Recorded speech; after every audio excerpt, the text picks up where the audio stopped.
snatch the Biafrans out of this town. Before the next day, you see another towns grow by the side there. Biafrans will just make this place more habitable. That was everything. Everybody was cooperating. Everybody was involved. Intellectuals, youths, old men. Everybody was contributing to that.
State Affairs with Edmond Obilo is live. Here we go! State Affairs with Edmond Obilo is live. Stay tuned.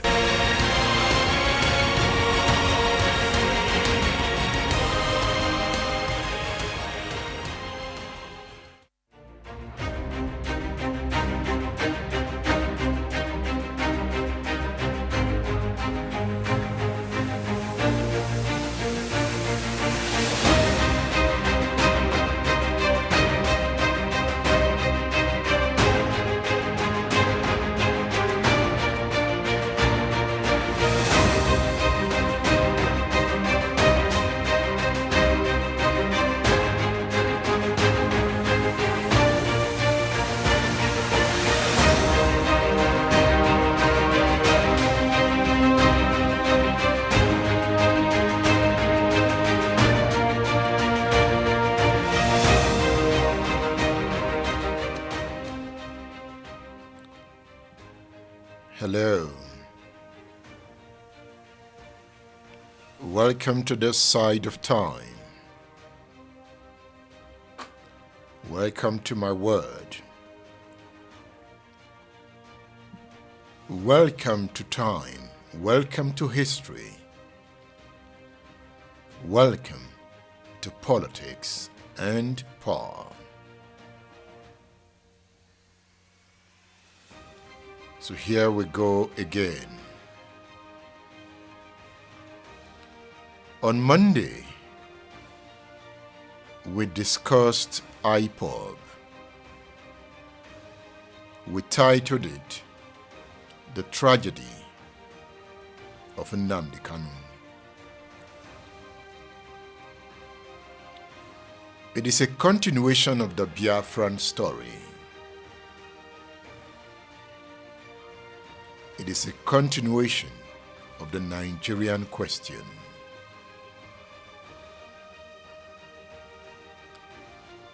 So today,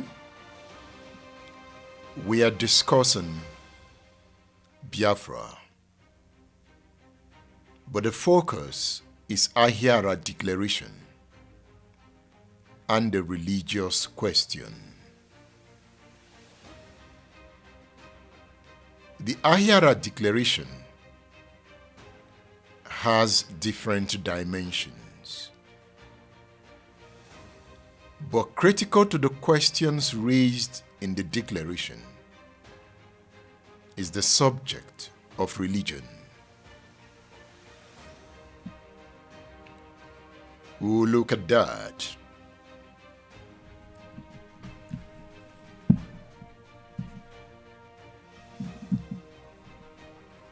Ahiara declaration is Biafra, The document is a revolutionary document of Biafra. I want to read from a book.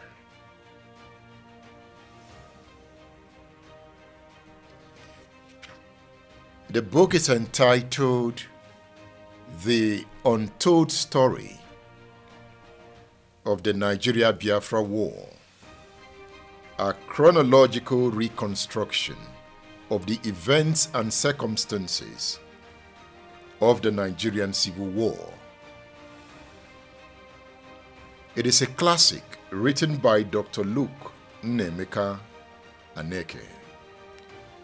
The foreword was written by General Philip Effiong, retired. Remember Effiong? Ojukwu left Biafra in January 1970. He left Biafra under the care of General Philip Effiong. It was Philip Effiong that took the instrument of surrender to the federal government of Nigeria.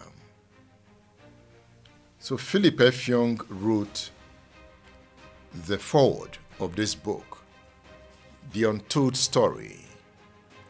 It's a big book. So I'll read from this book. This book will take us into the Ahiara Declaration. And I have some statements to make on this edition of State Affairs. And I'll be directing my statement to Ndibo.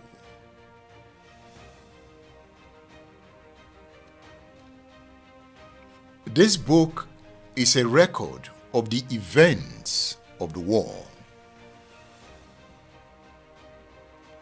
A daily record of what happened, collection of newspaper reports. I can confidently tell you that it is the most comprehensive diary of the Biafran War. It tells you what happened on this day, the next day. It's like a news report. So if you turn to page 634 of the book, you will find the full text of Ojukwu's cry to the world. Ojukwu released a statement on the 15th of January 1970 after he had gone into exile.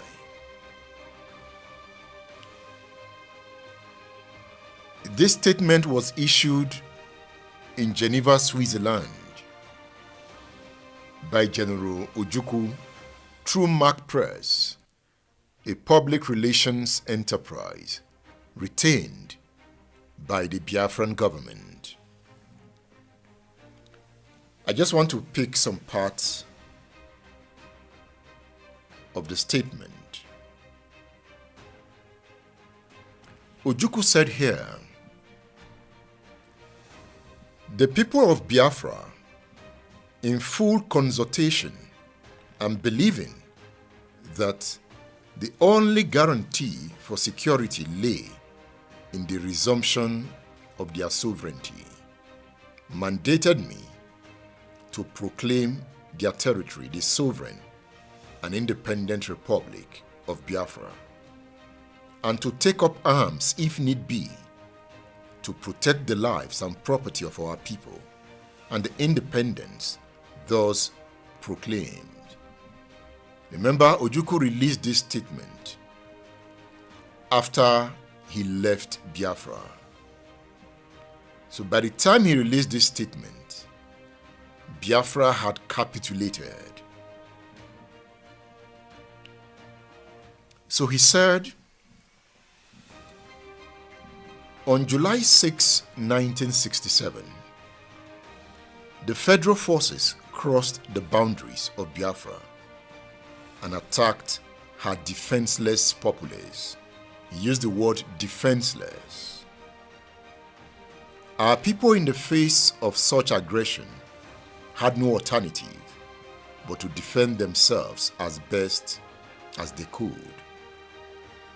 The war that ensued has continued from that day with unabated fury until today, when we find that because of certain limitations, we are no longer able to offer formal military resistance to the Nigerian aggressors.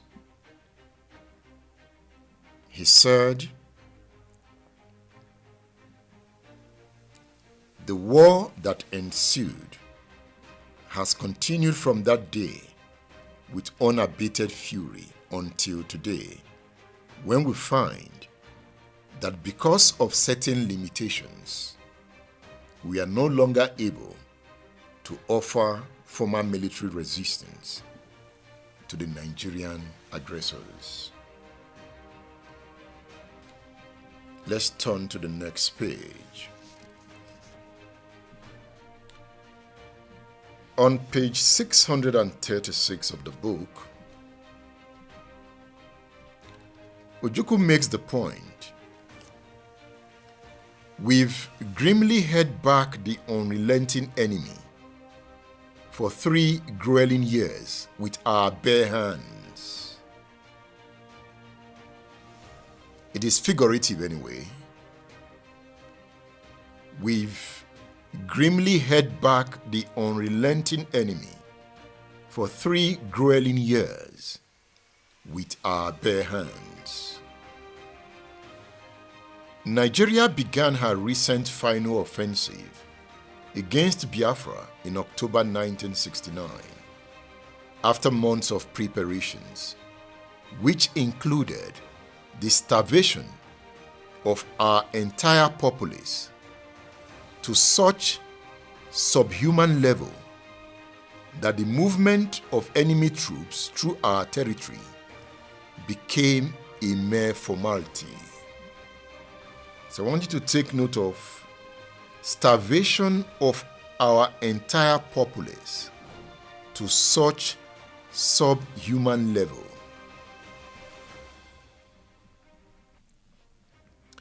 So you can describe this statement here as Ojukwu's surrender statement. But he was not writing as a victim. He wrote as a general, still defending his people from exile. He said, "For months we cried to an unsympathetic world, pointing out the danger of total blockade and siege warfare at this stage of world civilization." So he tells us that Biafra experienced the danger of a total blockade. In answer to that cry, our people were further subjected to more deprivation by the drastic reduction of relief supplies, not only to the manfolk, but to our women and children, to the aged and the very young, to the old and the infirm. Ojukwu continues, "By the end of November, the Biafran armed forces were no longer able to feed themselves. Our civil populace were neither able to feed themselves nor the army. Yet for over 30 green days, our gallant and heroic forces maintained their positions in the sure hope of a miraculous respite." Miraculous respite. And that miraculous respite never came.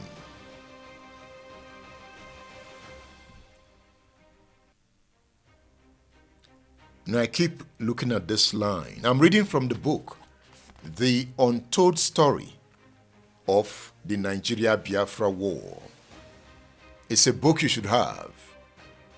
It gives you a chronological account of what happened during the war, day by day account events reported by the New York Times. You can call this book the newspaper of the Civil War. You can also call it the diary of the Civil War.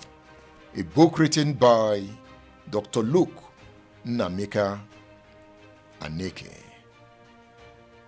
It's a classic. Ojukwu continues. In the first week of January, the Nigerian forces, by a fast military move, took control of the last areas where we had any possibility of obtaining food. You know, here he was hammering on food, starvation.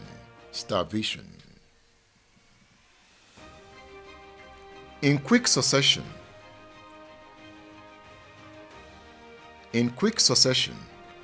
demoralization set in, threatening national disintegration and bringing in its wake confusion and mass exodus. There was no food in Biafra, even no food to feed the fighting troop. And the Ojukwu is making the point here. Because of this, there was demoralization in Biafra. There was threatening national disintegration, and it brought in confusion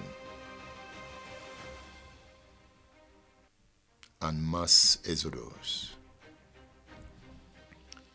Let me skip to this paragraph. Now take note of this point, because you will help me break it down. You help me break it down. Are you a Fulani listening to me? Are you a Yoruba listening to me? Are you Igbo? Are you from the United States? You will help me break it down. You help me break it down.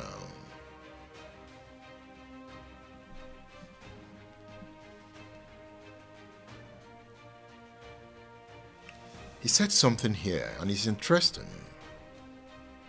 I'm reading the statement that Chukwuemeka Odumegwu Ojukwu released on the 15th of January, 1970. By this time, Biafra had capitulated.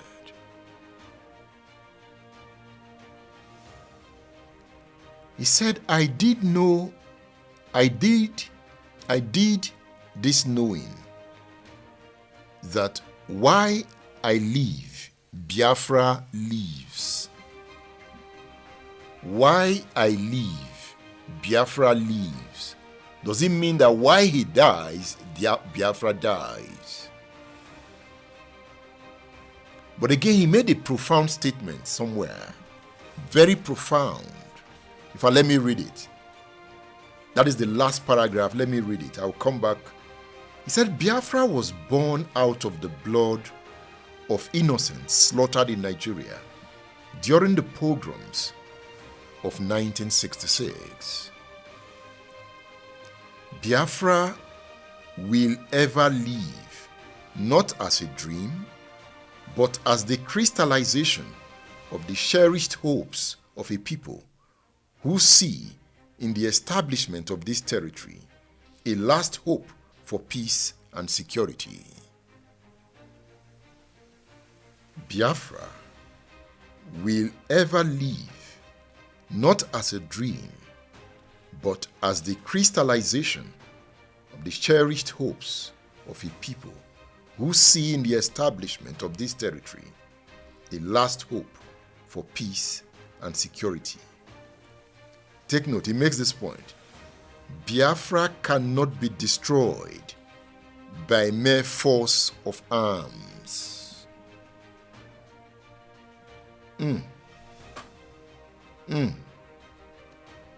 Biafra cannot be destroyed by mere force of arms.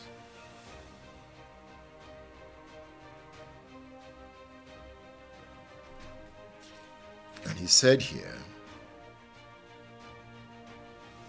why I live, Biafra lives. Why I live, Biafra lives. He said, from all indications, it is clear that Nigeria will not feed our people.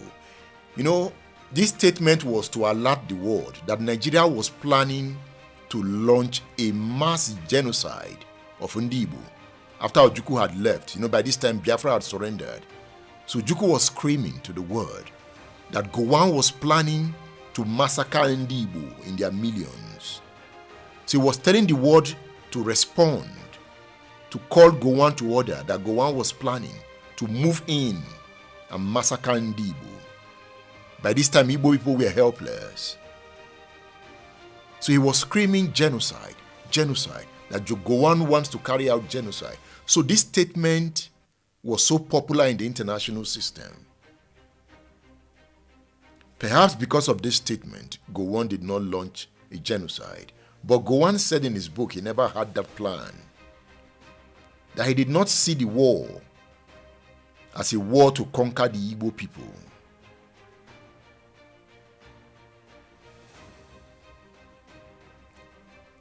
Achike Udenwa fought in that war. Achike Udenwa would later become the governor of Imo State.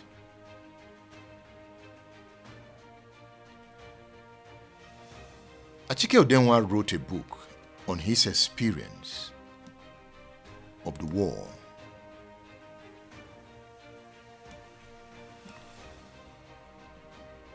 I interviewed Achike Udenwa to narrate his experience. You have been completely. Why did you allow that to happen? 100%. Why did it happen? Well, he talked about hunger. with the capture of Calabar, Let's listen Bonny to part of my and interview Port Harcourt, the sea with line Achike Had Udenwa, been blockaded on the land and water. former completely. governor of Imo Why State. did you allow that to happen? 100%. Why did it happen? Well, with the capture of Calabar, Bonny, and Port Harcourt, the sea line was completely You had no access to the sea. no access. So Biafra could not defend the sea. No. Why? They didn't have the way we thought. Well, how many? Biafra had some small gunboats. Did they have fighting boats? They had some small gunboats, and also Nigeria made a treaty with Cameroon. So we couldn't get anything coming in from Cameroon. That's what you hear about the Bakassi issue. Nigeria ceded Bakassi to Cameroon in order to achieve that blockade. Interesting. Interesting, very interesting. That's how Cameroon took over Bakassi today. Land blockade, sea blockade. Yes, completely. So Biafra was trapped. Completely trapped. And the planes could not bring in enough. No, there's a limit to what the plane can bring. Well, how much can you bring enough food to feed a whole nation? Hunger became a problem. Hunger was the major problem. And I can tell you emphatically that if it were not for hunger, the war would not have ended at the time it did. The war ended not out of lack of ammunition. We had passed that stage. Toward the end of the war, we were militarily stronger. So weapons were not coming in. More weapons were coming in. More sophisticated weapons. This AK-47, we started using AK-47. But when the war started, we were having Mark IV rifles and SMC, the one that the range cannot be up to 50 meters, the SMC rifle, and then the Mark IV. These were the things we were using. But by the time, toward the end of the war, we had gotten a lot of AK-47, SLR. We got some more sophisticated weapons, even the anti-aircrafts, more sophisticated mortar bombs, mortar guns. We had gotten more sophisticated equipment. But by this time, hunger was making war.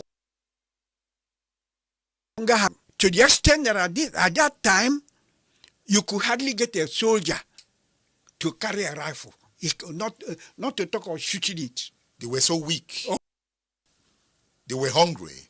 Very hungry, and even some almost naked, tattered.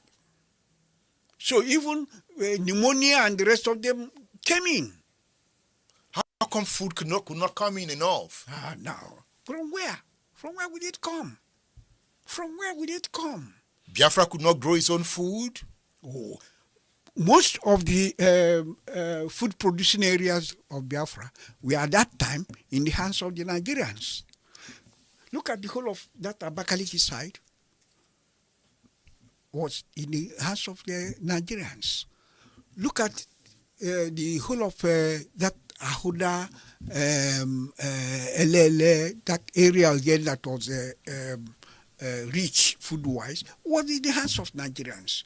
Look at this part, like Ebema or Haji, that could produce a lot of cassava and all that.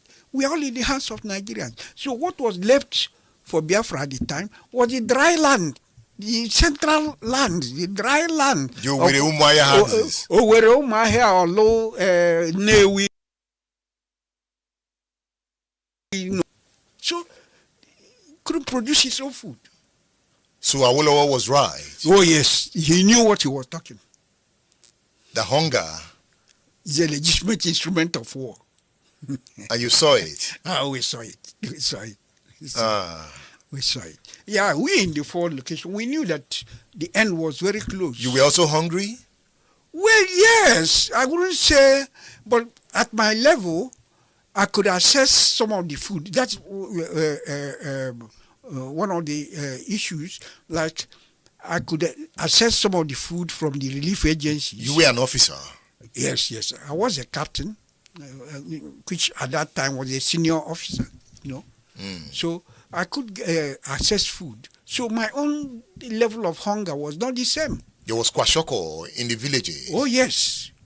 Even there was kwashoko among the soldiers. You see a soldier, you can count his ribs. So that was the situation we found ourselves. And that was what actually led to the end of the war. Hunger. Not military armament. We are stronger. I saw weapons I'd never seen throughout. Did you say Biafrans were stronger? Huh? Did you say Biafrans were stronger? Militarily? Yes. Yeah, equipment-wise. Not equipment-wise, but in terms of courage and skills. Oh, no. In terms of courage, the Biafrans were, all the time, we are well ahead of... Ojukwu like during the war? Well... Did he lead well? Was he an inspirational leader during the war? Oh, very, very inspirational. And again, he had command of English. He spoke very well, and he could convince people. And even when morale was so down, his speech tried to raise our morale, both the soldiers and the civilians. And he was quite a courageous leader. There was Biafra radio? Oh, when you listen to Biafra radio and you listen to Koko Ndem, there was an Okoko Ndem. Yeah. He hails from Cross River, from Calabar, Cross River. He was fantastic. And Atlanta Achebe was part of the team that wrote the script for Koko Ndem. Oh, yes. Not only Achebe, Quincy, all the people you knew, all the good writers you knew. So the Igbo intellectuals were involved in all aspects of the war. Igbo intellectuals were completely involved. Even this research and production I was talking of that was producing weapons and all that, they were Igbo intellectuals. Many of them were professors and lecturers in the universities who formed big scientists, who formed those production units. Yeah, they were engineers, scientists, physicians, all sorts of science. You could see Ojukwu enunciating the philosophy of Biafra. Defining the future of Biafra. How Biafra will be scientifically strong. he saw scientific revolution.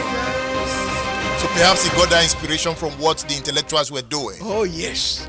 If you looked at Biafra at the time,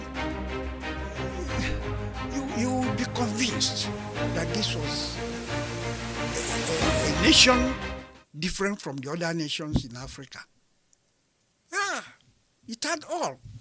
It had all. Look, if a town, if the Nigerians enter a town, push Biafrans out of this town, before the next day, you see another town has grown by the side there. Biafrans will just make this place more habitable. Oh, look, that was everything.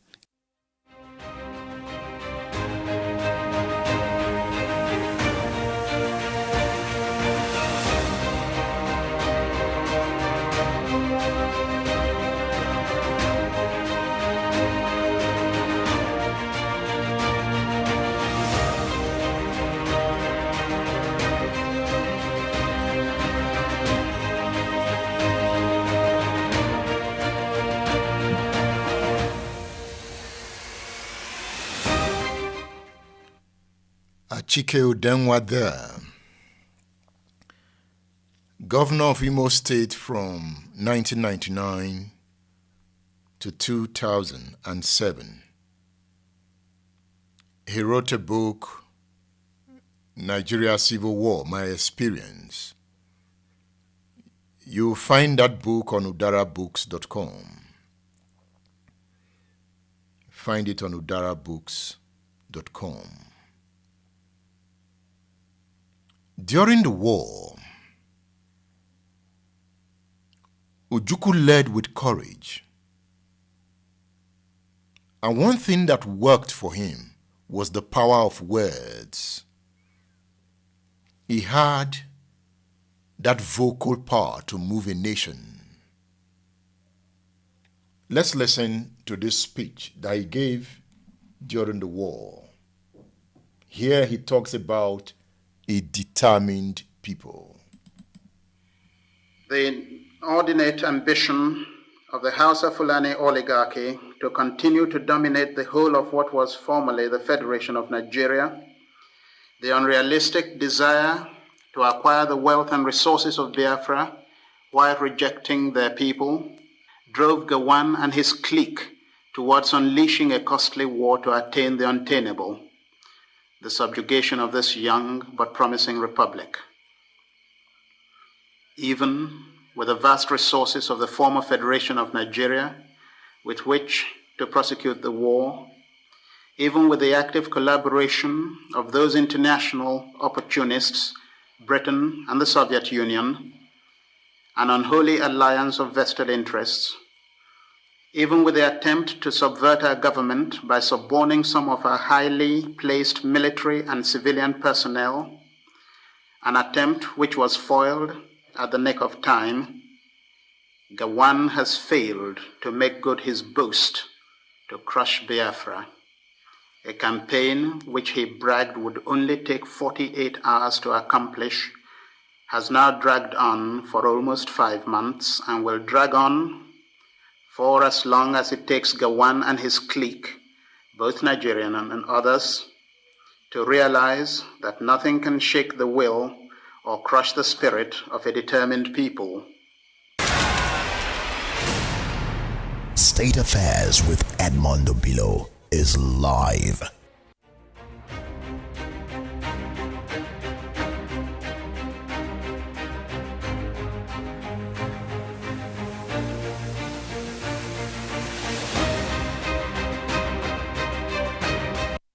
We in Biafra did not start the war.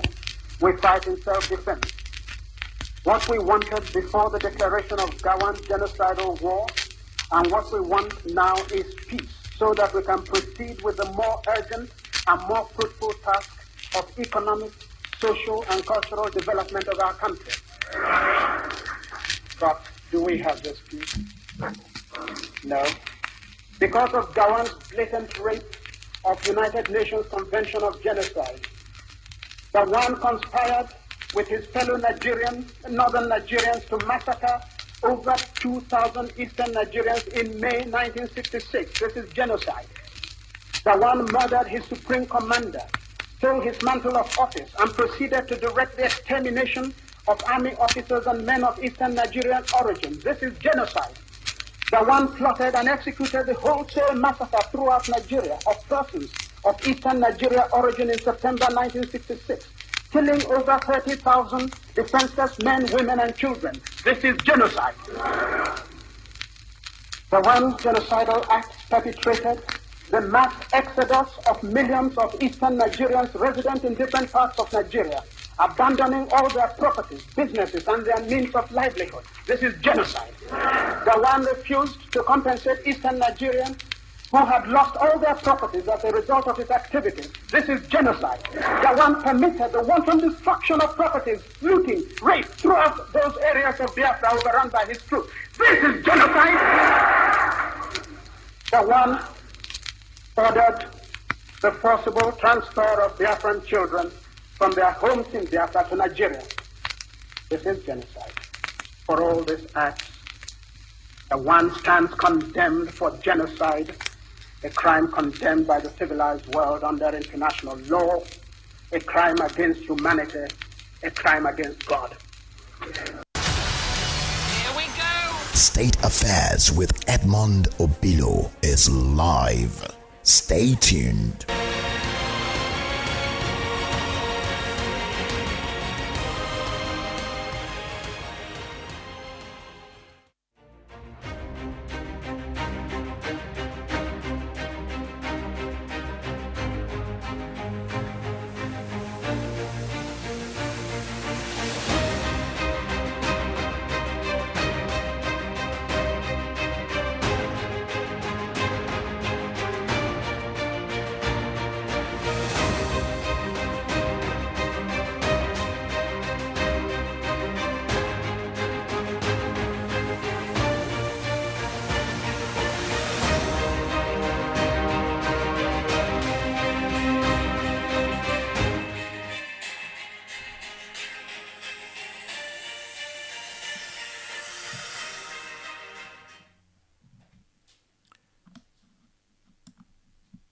Those were speeches delivered by the General of the People's Army, Chukwuemeka Odumegwu, Ojukwu. Those speeches were delivered during the war.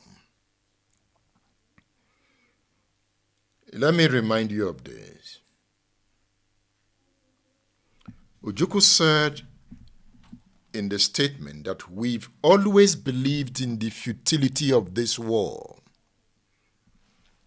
We've always maintained that this war will solve no problems. If this carnage must stop, Nigerian leaders and their friends must borrow a leaf from the lessons of the last World War, where it was found that a permanent settlement could only emerge from an honorable peace. Immediate efforts should therefore be directed toward early negotiations for peace without exerting full tribute of conquest. Full tribute of conquest. He feared that Nigeria wanted to annihilate Ndibo and the eastern region when Biafra collapsed. That was why he said here, in any case, Nigeria's aim is to destroy the elite of Biafra. I recommend this book to you. You'll find it on udarabooks.com. You can also order them through the WhatsApp number scrolling on the screen. The program is State Affairs.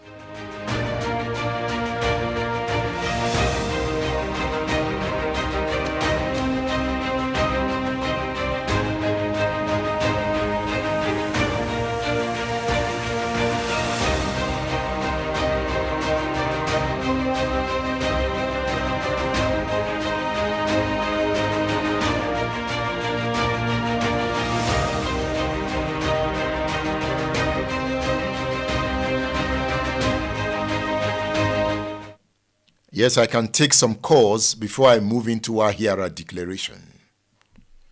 That was just a preamble. I can take some calls. You can call the first number scrolling on the screen.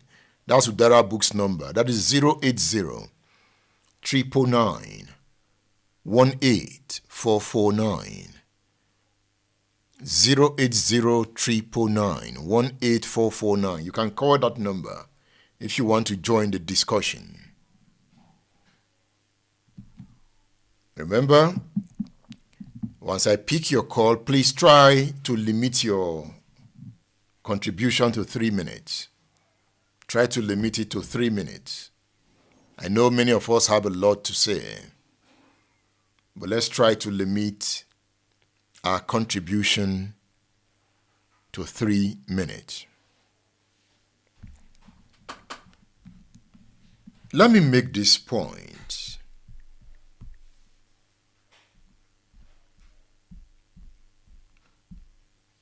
And here, I am speaking to everyone listening to me.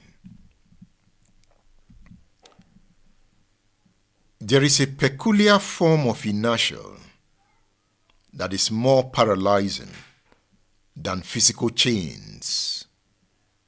So when I talk about inertia, I mean the state of someone's mind. And it is the inertia of the narrative. There are some narratives that some persons don't want to leave. They keep it.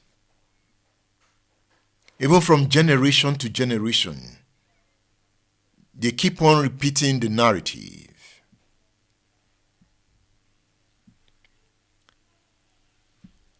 Hello. To adopt the mantle of the victim, when one possesses the limbs to climb, the mind to conceive, and the will to act, is a huge error. To adopt the mantle of the victim, when one possesses the limbs to climb, the mind to conceive, and the will to act, is a huge error. It is a betrayal of one's own potential and a forfeiture of the very agency that defines the human condition. Those who cling to the identity of victims are not merely slowed on their journey, they are building their own prison cell, brick by brick. I am not a victim. I cannot be victimized.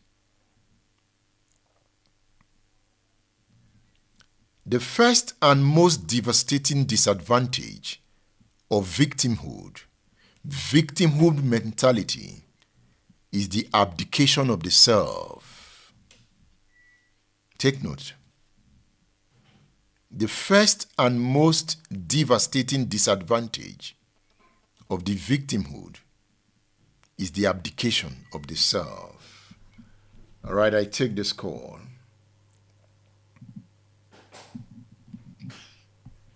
Good evening from here. Good evening. Yeah, this is Mazo Kendo Ojukwu, the general. I'm calling from Germany. My brother, I want to also add my voice on this wonderful broadcast that you are giving to our people. Of course, I want to tell the people of Biafra that our internal leader, Dim Odumegwu Ojukwu, we are a brave man. He did all he could to be able to help his own people. Of course, we know the reason why 15th January coup happened. It's because of the jihad. Our internal leader, Dim Odumegwu Ojukwu, saw all these things, how people were trooping from Senegambia, Chad, Niger, trooping into that contraption to take over the indigenous people that owns the land. So to stop them is to go to Aburi Accord. And we know the plan of Gowon, who was our people. Of course, destruction of our people did not start in 1966, why the declaration of the independent state of Biafra. Of course, we know that they started this thing since 1945, beyond. So I want people to know that the Biafra will still live in us. We will never stop. That is the reason why whenever anybody spark up and call about Biafra, we are always ready to join them.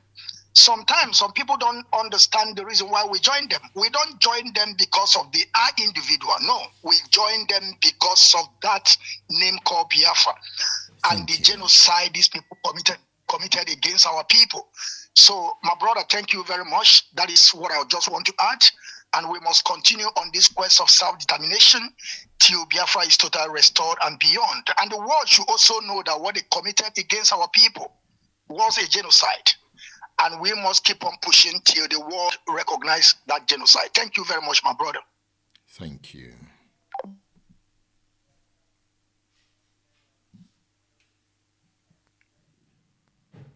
I was talking about the idea of victimhood.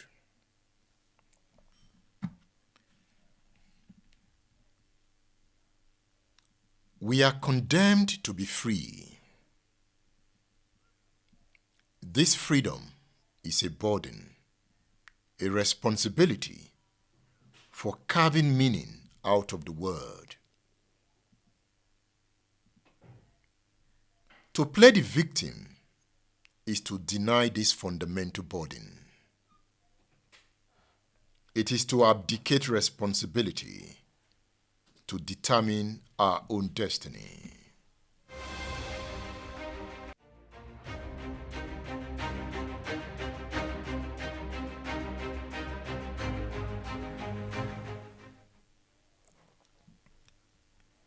To play the victim is to deny this fundamental burden. It is to abdicate responsibility to determine our destiny. Your failures are your fault, not the systemic structures you claim oppress you. You must refuse to be oppressed.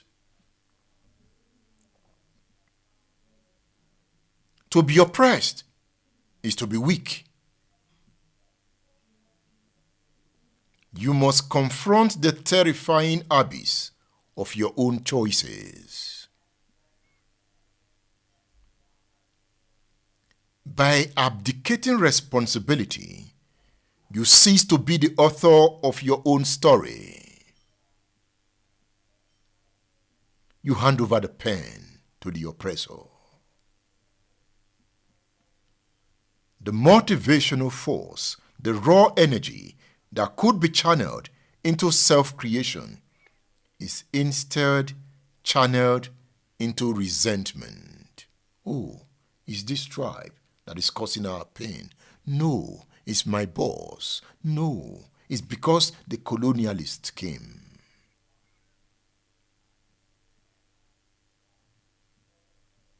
The energy spent maintaining the narrative of the victim is energy stolen from the work of becoming. You cannot build a cathedral with one hand while using the other to point fingers at the stones that fell from the quarry. Furthermore, the victim stance cripples one's ability to perceive reality. It introduces distortion. I am not a victim. I cannot be a victim of the war.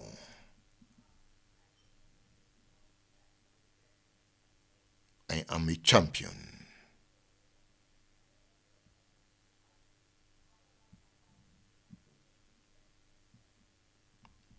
When your primary identity is the one who is harmed, your perception becomes a filter that seeks out only evidence of pain.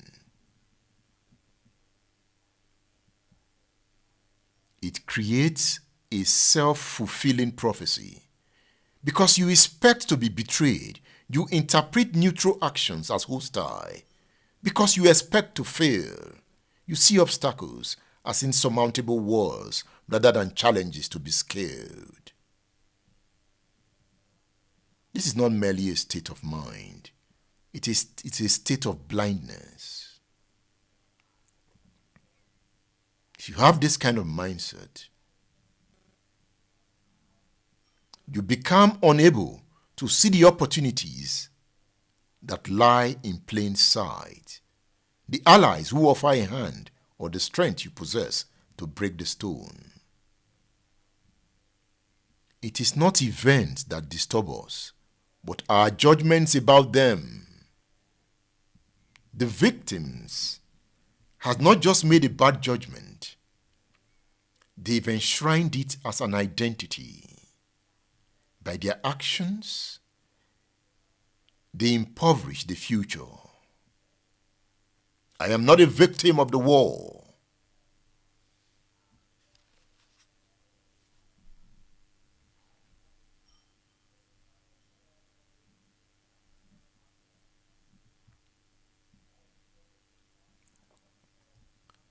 I am not a victim of the Biafran war. I became stronger after the war. With the war, I have learned to fight, and I fear no bomb.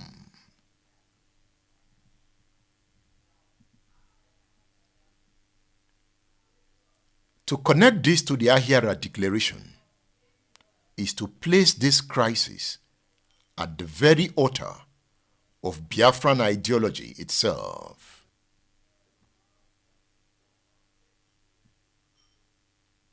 On the 1st of June, 1969, as the war ground its way towards its grim conclusion, the Biafran leader, Chukwuemeka Ojukwu, delivered the Ahiara Declaration.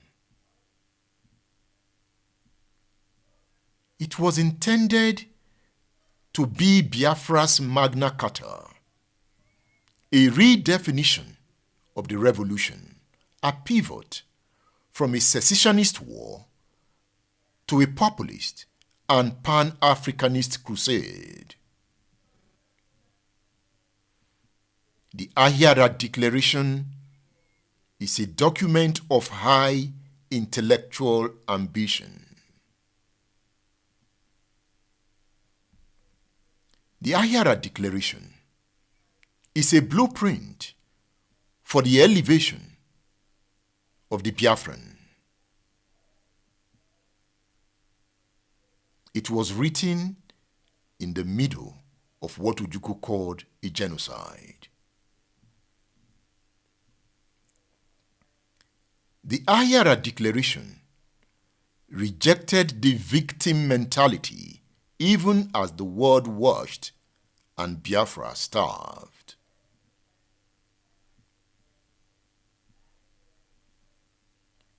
In its opening statement, the declaration declared that Biafra was not fighting for tribal survival, but for a new society.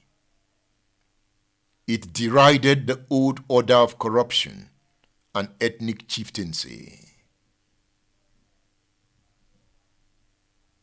Ojukwu famously insisted that Biafra was not a museum of antiquities, but a laboratory for the future.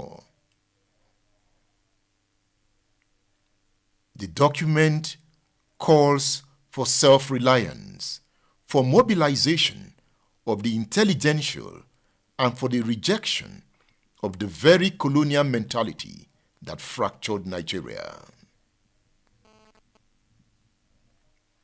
The Ahiara Declaration, at its core, is a manifesto of survival.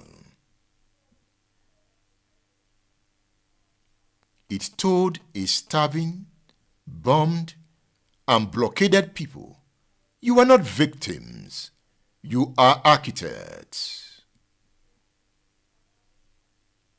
Even as children died from malnutrition, the declaration spoke of egalitarianism, scientific progress, and African dignity. It was a deliberate, almost superhuman attempt to transmute suffering into ideology. I am not a victim of the war.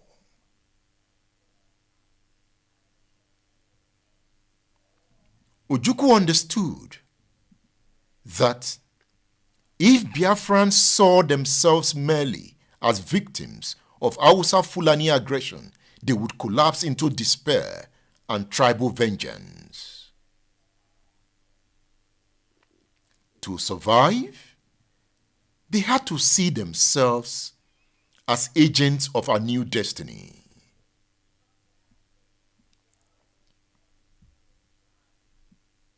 Now, fast forward to more than 50 years later. The war ended. The no victor, no vanquished policy was enforced. The Igbo were given £20 regardless of their pre-war bank balances. And here is the tragedy. The Igbo who continue to play the victim today are not merely ignoring the Ahiara declaration. They are spitting on its grave.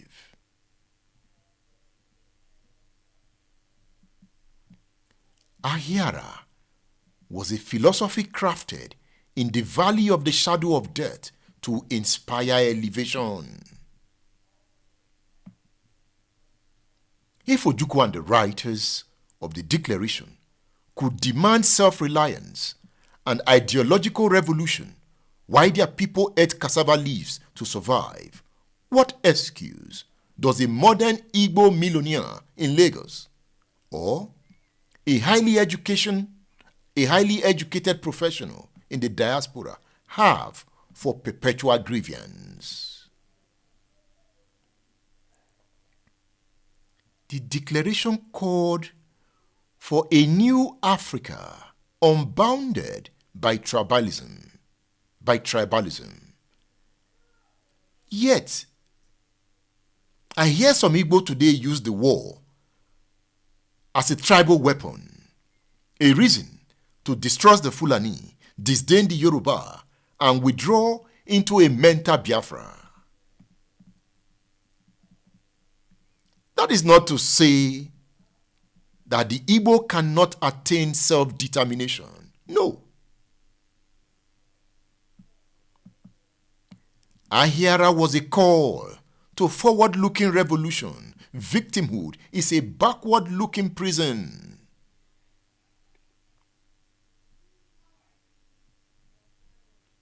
Consider the economic philosophy of Ahiara. It explicitly rejected imperialist and capitalist exploitation and called for a collective self-sufficiency.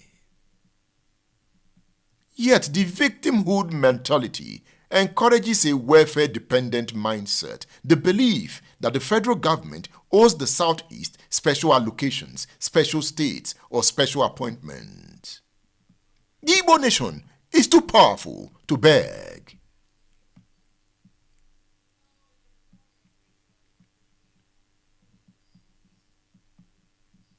You did not lose the war.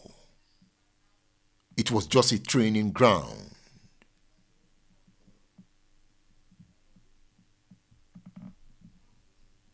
The Igbo who play the victim demand restitution from a Nigerian state they claim to despise.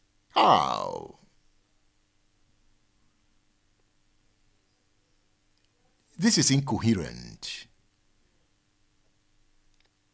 If Nigeria is irredeemably predatory, why beg for its crumbs? If Biafra was a laboratory of self-reliance, why are you lobbying Abuja for a ministry? Ojukwu himself, in his later years, complicated this narrative. He eventually accepted the reality of Nigeria, encouraged Igbo to reach out politically, and refused to endorse militant successions or secession. He refused. That is not to say you cannot demand for it. That is Ojukwu's experience. See, I want you to listen to this.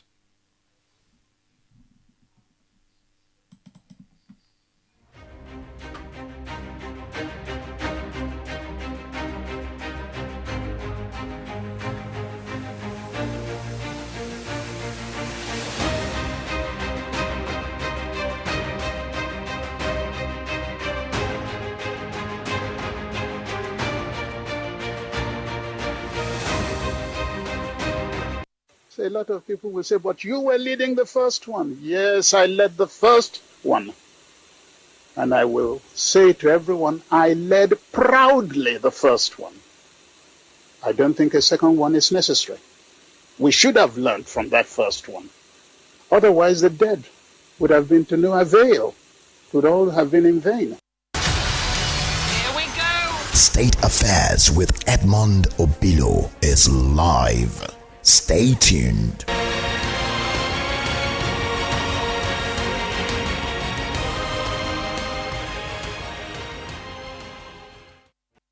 We in Biafra did not start the war. We fight in self-defense. What we wanted before the declaration of Gawan genocidal war and what we want now is peace, so that we can proceed with the more urgent and more fruitful task of economic, social and cultural development of our country. But do we have this peace? No. Because of Gawan's blatant rape of United Nations Convention of Genocide, the one conspired with his fellow Nigerians, northern Nigerians, to massacre over 2,000 eastern Nigerians in May 1966. This is genocide. The one murdered his supreme commander, stole his mantle of office, and proceeded to direct the extermination of army officers and men of eastern Nigerian origin. This is genocide. The one plotted and executed the wholesale massacre throughout Nigeria of persons of eastern Nigeria origin in September 1966, killing over 30,000 defenseless men, women, and children. This is genocide. The one genocidal act perpetrated the mass exodus of millions of eastern Nigerians resident in different parts of Nigeria, abandoning all their properties, businesses, and their means of livelihood. This is genocide. The one refused to compensate eastern Nigerians who had lost all their properties as a result of his activities. This is genocide. The one permitted the wanton destruction of properties, looting, rape throughout those areas of Biafra overrun by his troops. This is genocide. The one ordered the forcible transfer of Biafran children from their homes in Biafra to Nigeria. This is genocide. For all these acts, the one stands condemned for genocide, a crime condemned by the civilized world under international law, a crime against humanity, a crime against God. State Affairs with Edmond Obilo is live.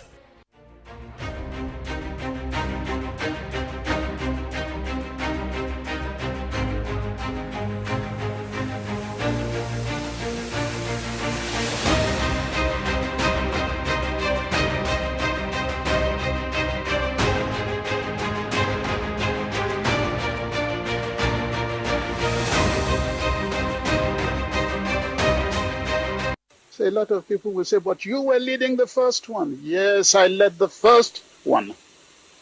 And I will say to everyone, I led proudly the first one. I don't think a second one is necessary. We should have learned from that first one. Otherwise, the dead would have been to no avail. It would all have been in vain.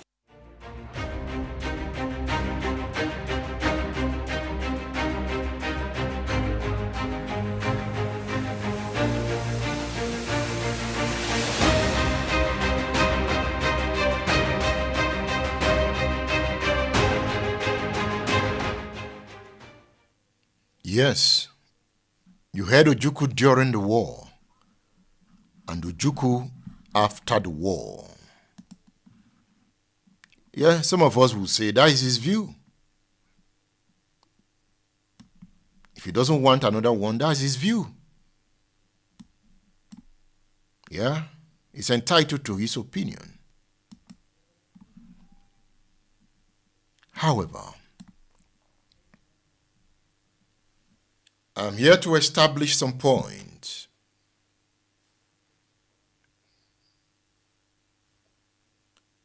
As we dive into the Ahiara Declaration, I will open the lines soon so that we engage.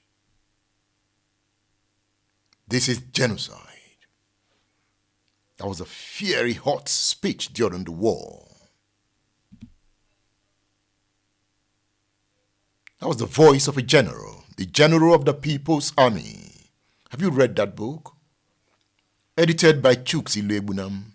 You find that book on udarabooks.com. Perspectives on the war on Ojukwu.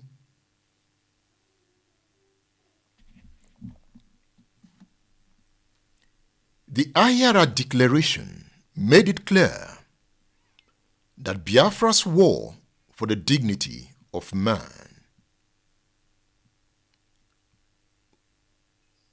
was a needed war.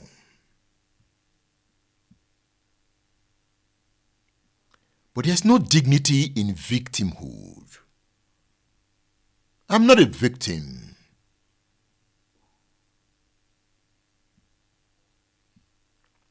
Dignity is earned through the arduous climb, not through the perpetual recounting of the fall.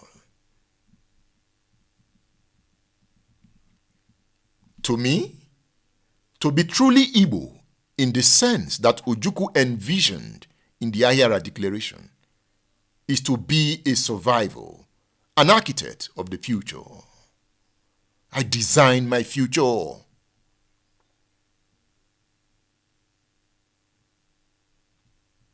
To be a conqueror, protective of humanity.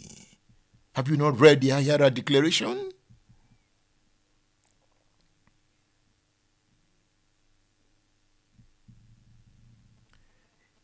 The Ahiara Declaration makes me to understand that I can look at the ruins of Enugu, I can look at the ghost of Aba and the ashes of Umuahia and say, yes, we built this once.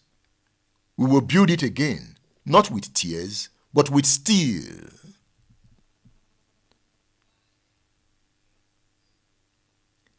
The Igbo who clings to victimhood is the ultimate apostate of Ahiara.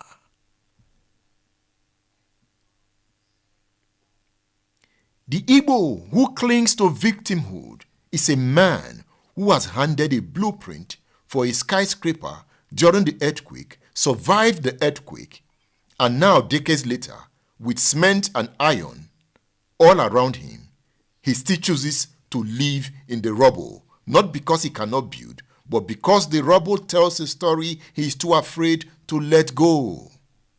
Let go of.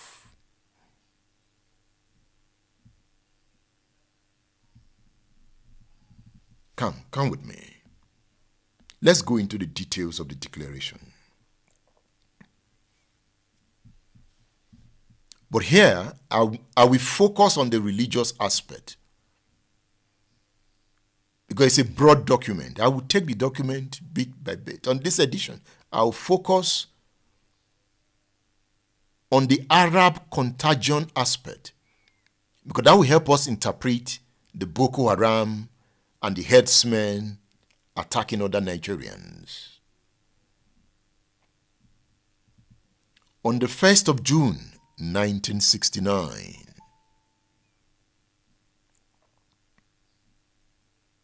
somewhere in the shrinking enclave of Biafra, a desperate nation gathered in the small town of Ahiara.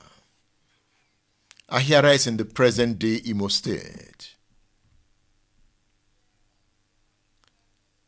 By the time Ojukwu read the Ahiara Declaration, the war had lasted for 2 years, going into the 3rd year. By this time, an estimated 1.5 million civilians have already perished, most from starvation. The world watched. The world did little. Britain supplied the enemy. The Soviet Union supplied the enemy.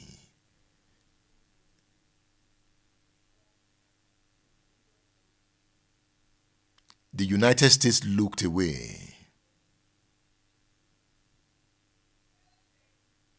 And yet, in this moment, Ojukwu spoke of civilization. He said, "We are fighting in the highest traditions of Christian civilization. Yet the very custodians of this civilization have joined forces with the Muslim Hausa Fulani oligarchy.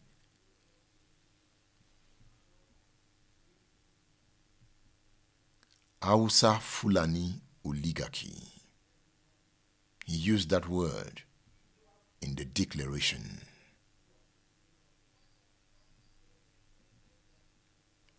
This is the Ahiara Declaration. It is a rallying cry. It is a theological lament. It is a question that has haunted humanity for centuries. What happens when the state is no longer neutral? What happens when one religious group seizes the machinery of government and turns it against another? Biafra called Nigeria the enemy, Britain the enemy, Soviet Union the enemy. You see, while I was reading this book was written by Ojukwu's PA. You can see the face of Ojukwu. This book is written by Kanayo Isinulo, titled Ojukwu, Exile, Diplomacy, and Survival. How Ojukwu survived after the war. I will read from this book on this edition of State Affairs.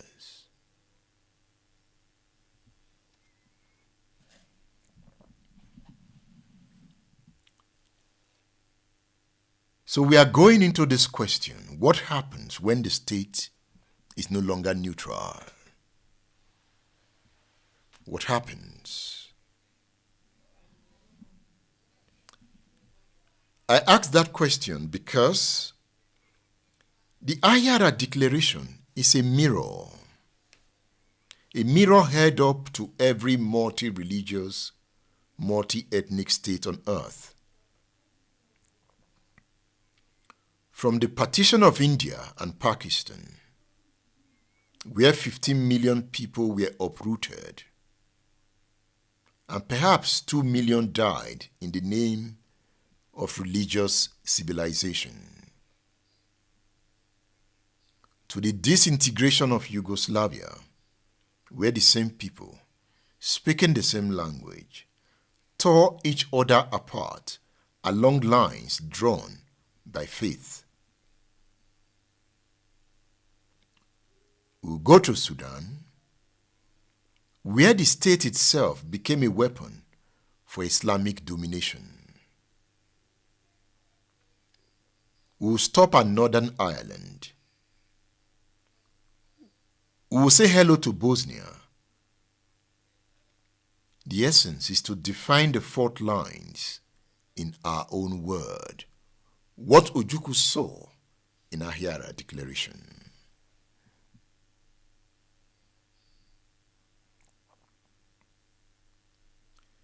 You see, the Ahiara Declaration made a terrifying prediction that the West, the custodians of Christian civilization, would abandon its own convert in Africa to the forces of Arab Muslim expansionism. The document is online, download it.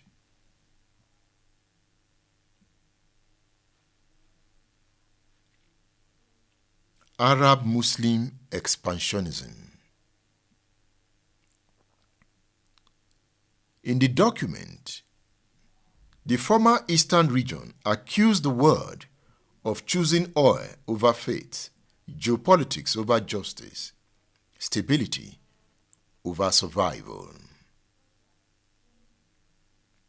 And when we look at the history of religious conflict in the modern era, we are forced to ask, was Biafra wrong?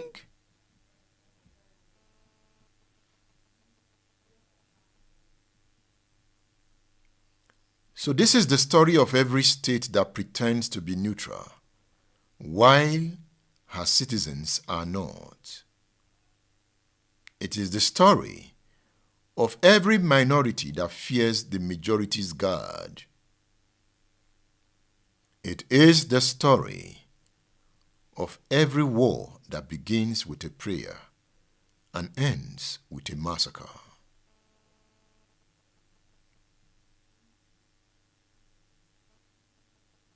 Here, we examine the Ahiara Declaration, its vision, its desperation, and its haunting relevance.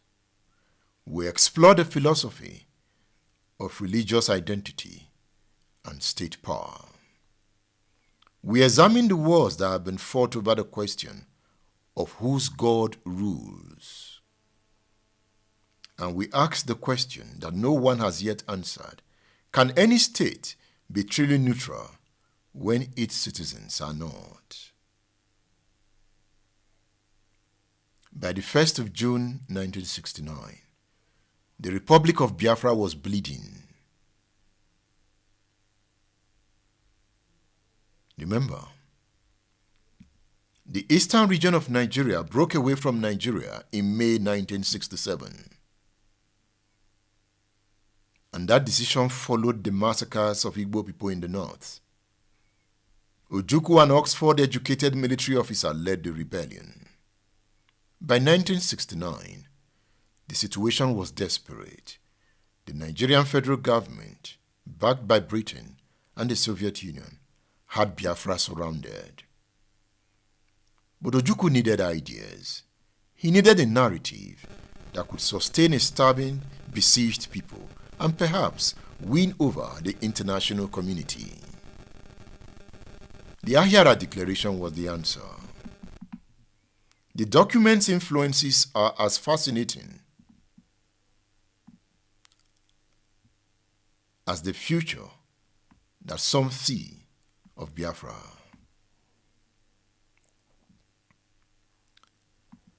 Biafra borrowed the model of Ahiara Declaration from Julius Nyerere's Arusha Declaration in Tanzania. Nyerere's declaration was a socialist blueprint. But the drafters of Ahiara Declaration also borrowed from the ideas of Marcus Garvey. Marcus Garvey talked about black nationalism. Biafra also borrowed from the ideas of Karl Marx, Che Guevara, and the Negritude movement in Africa. It was a declaration that saw Biafra not as a local conflict, but as a part of a global struggle. The declaration tied Biafra's struggle to the rhetoric of anti-colonialism and black power.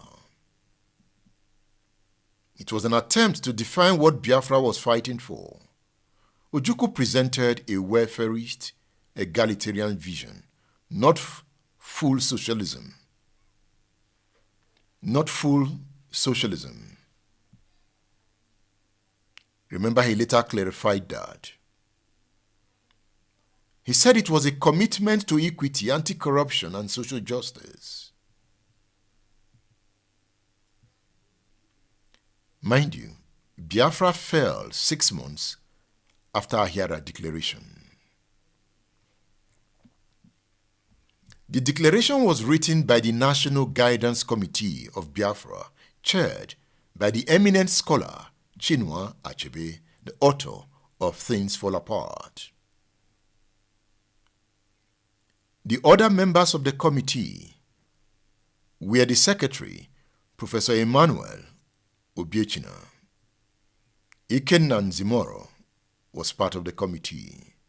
Justice A.N. Anyogulu, Chika Ifemesia, Eyo Basi, and Ifagu Eke were members of the committee that wrote the Ahiara Declaration. Achebe, in his book There Was a Country, said that their business was to write a kind of constitution for Biafra, a promulgation of the fundamental principles upon which the government and people of Biafra would operate. Have you read that book?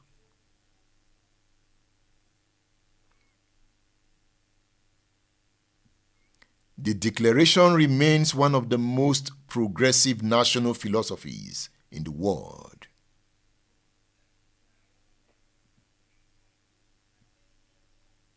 The Declaration remains one of the most progressive national philosophies in the world.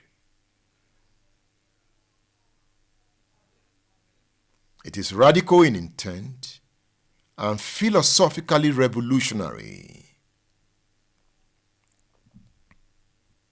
A critical analysis of the Declaration shows the drawback of the Nigerian system owing to the social formation imposed on it by the colonial system of government. The document talks about the Biafran struggle, the myth about the Negroes. The document talks about self-determination, Arab-Muslim expansionism. It talked about how Africans are being exploited. The document talks about Russian imperialism, Anglo-Saxon genocide. It talks about Negro Renaissance. It dwells on Nigerian corruption. The document is the principles of the Biafran Revolution. It talks about social justice, property and community. It talks about democracy, the legislature, the judiciary, the police. It talks about science, how Biafran science will rival the science of Britain, America. It envisaged a technologically developed Biafra. It talks about culture. I love the aspect of the document that talks on education. In fact, the revolution was hinged on education. The document is a reflection on the journey of Igbo people from the period of violence and massacres of Igbos in northern Nigeria that degenerated into the bloody Nigerian Civil War.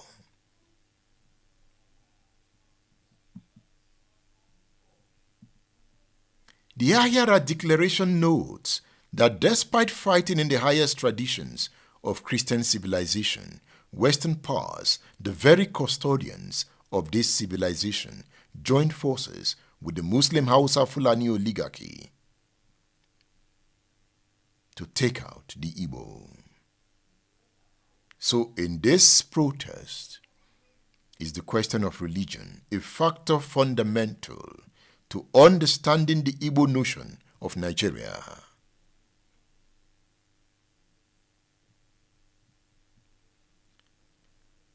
In the document, the Igbo insist on being immune from the Islamic contagion championed by the Arabs from the Near East that swept through the Sahara to northern Nigeria. It is stated in the document that the Biafran struggle is a resistance of Arab-Muslim expansionism.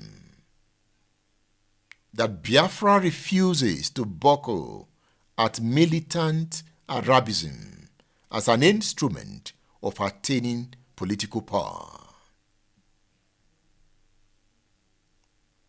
Having traced the historical context and ideological architecture of the declaration, let's confront something that transformed this from a political manifesto into a theological and civilizational lament.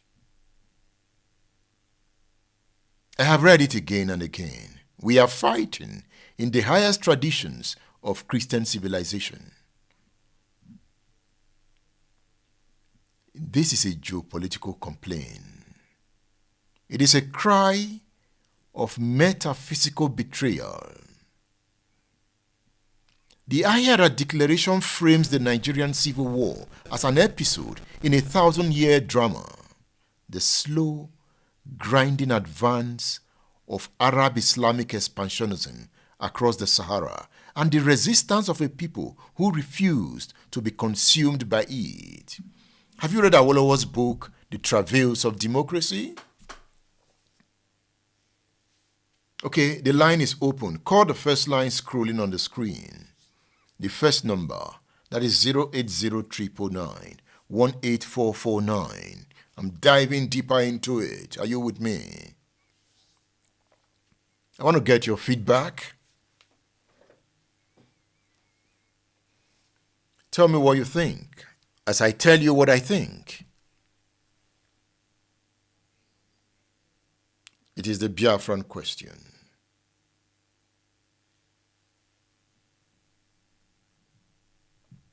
So you call on WhatsApp. I'm waiting for your call. Let me play you this speech by Ojukwu during the war. Okay, there's a caller here. Let me take this call.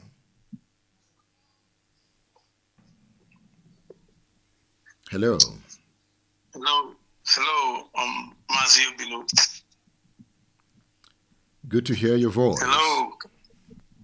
Yes. Good evening from my location. Good evening from here. If you can hear me, Mazi. I can hear you loud and clear. Okay. Thank you very much. I have to appreciate you for the great work you are doing.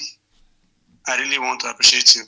I have a question, and then maybe if you permit, just a little bit of a clarification on something. But the question first, let me put it out, right? Given the context of what we are discussing today, earlier on, before you delved in proper into the Ahiara declaration that you are discussing, you talked about the problem of victimhood mentality, right? And I want to ask you specifically, given the situation of the Igbo people today, the Igbo, and of course by extension, the Biafran people in Nigeria today, do you consider the quest for the restoration of the sovereign state of Biafra as a manifestation of victimhood or otherwise? I'm asking for your own personal take on that. If my question is, I don't know if it's clear enough. Yes. So I can move on to the little clarification I want to make. Please go ahead. All right. Am I good? Okay. Thank you. And that it's actually a bit taking you back to your previous program on Monday. I don't know if you don't mind. It will take time, but I just want to put it out here, right? Because in the Nigerian, on Monday you discussed about the tragedy of Mazi Nnamdi Kanu, and in that program you touched on a bit of the situation around the legal battle so far. You try to do a bit of a recap, okay, of events, and in that recap, you also kind of replayed a very familiar thing. How people normally X-ray the events, and that aspect of it I want to throw a bit of light on. You know, when you talked about the fact that Mazi Nnamdi Kanu actually got a favorable judgment on the 13th of October in 2022 at the Court of Appeal, which discharged Mazi Nnamdi Kanu. Not only discharged him, but actually gave a very, straight and express order that he should, under no circumstances, be tried in any Nigerian court, regardless of whatsoever, based on the conditions of his extraordinary rendition. The appeals court was very clear on that. Now, the only thing that you see in the Nigerian media, and which everyone talks about, is, oh well, the federal government appealed that judgment and it was overturned by the Supreme Court. But what the Nigerian media don't say, and unfortunately you also missed that part, and that is why I'm bringing it back, is that upon that discharge and that addition, which is even stronger than an acquittal, because people also tried to make that drama that there was no acquittal, but the judgment of the appeals court in many instances is certainly stronger than just an acquittal, because the court gave that express order that the man cannot be tried under any law in Nigeria. Okay, so but the point I'm trying to make is, from the time that judgment was given by the appeals court on the 13th of January, and when the federal government, through the Minister of Justice, Malami, eventually got a stay of that order, okay, was a gap of 15 days. That is 2 weeks and 1 day. So now, what commentators and even legal practitioners in Nigeria, they overlook, as well as the media, is the fact that the Nigerian government already was in violation of its own laws by refusing to obey the judgment of the Court of Appeal.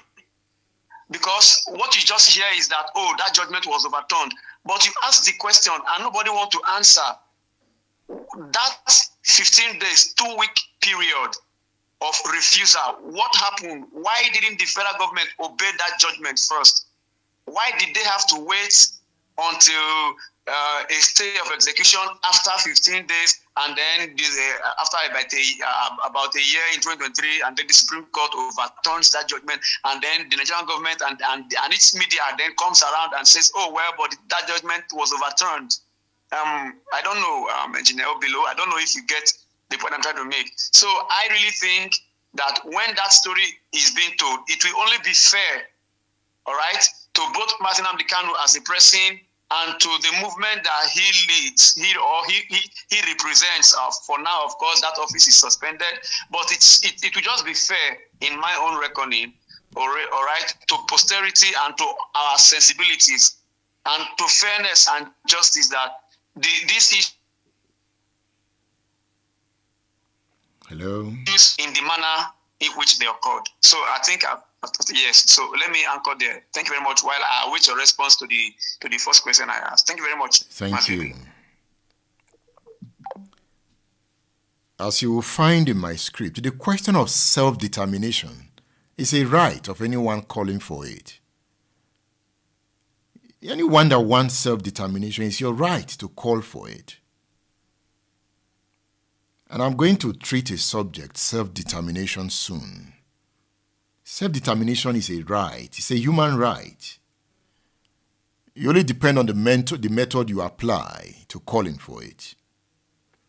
Some people go to war to attain self-determination. Some people seek referendum. It depends on the method. The method also attracts the reaction. So to answer your question, those calling for Biafra, is their right to call for it. I hope that answers your question. And it's a legitimate right.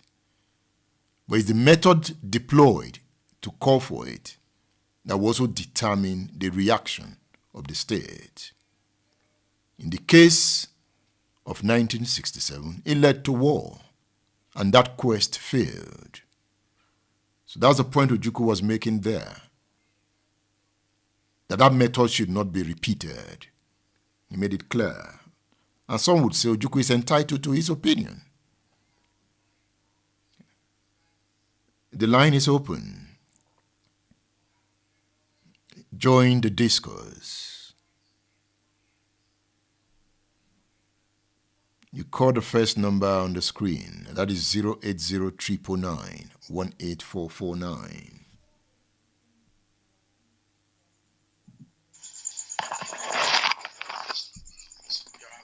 Hello?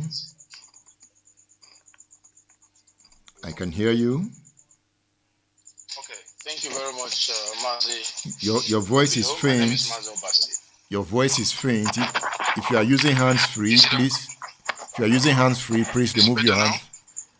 Are you using hands-free? Yes, I am. That's why you are not loud enough. Please, can you remove it?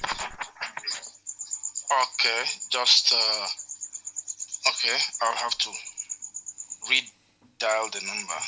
All right. All right, just a second. So let me advise, don't use hands-free. It reduces the vocal quality of the conversation.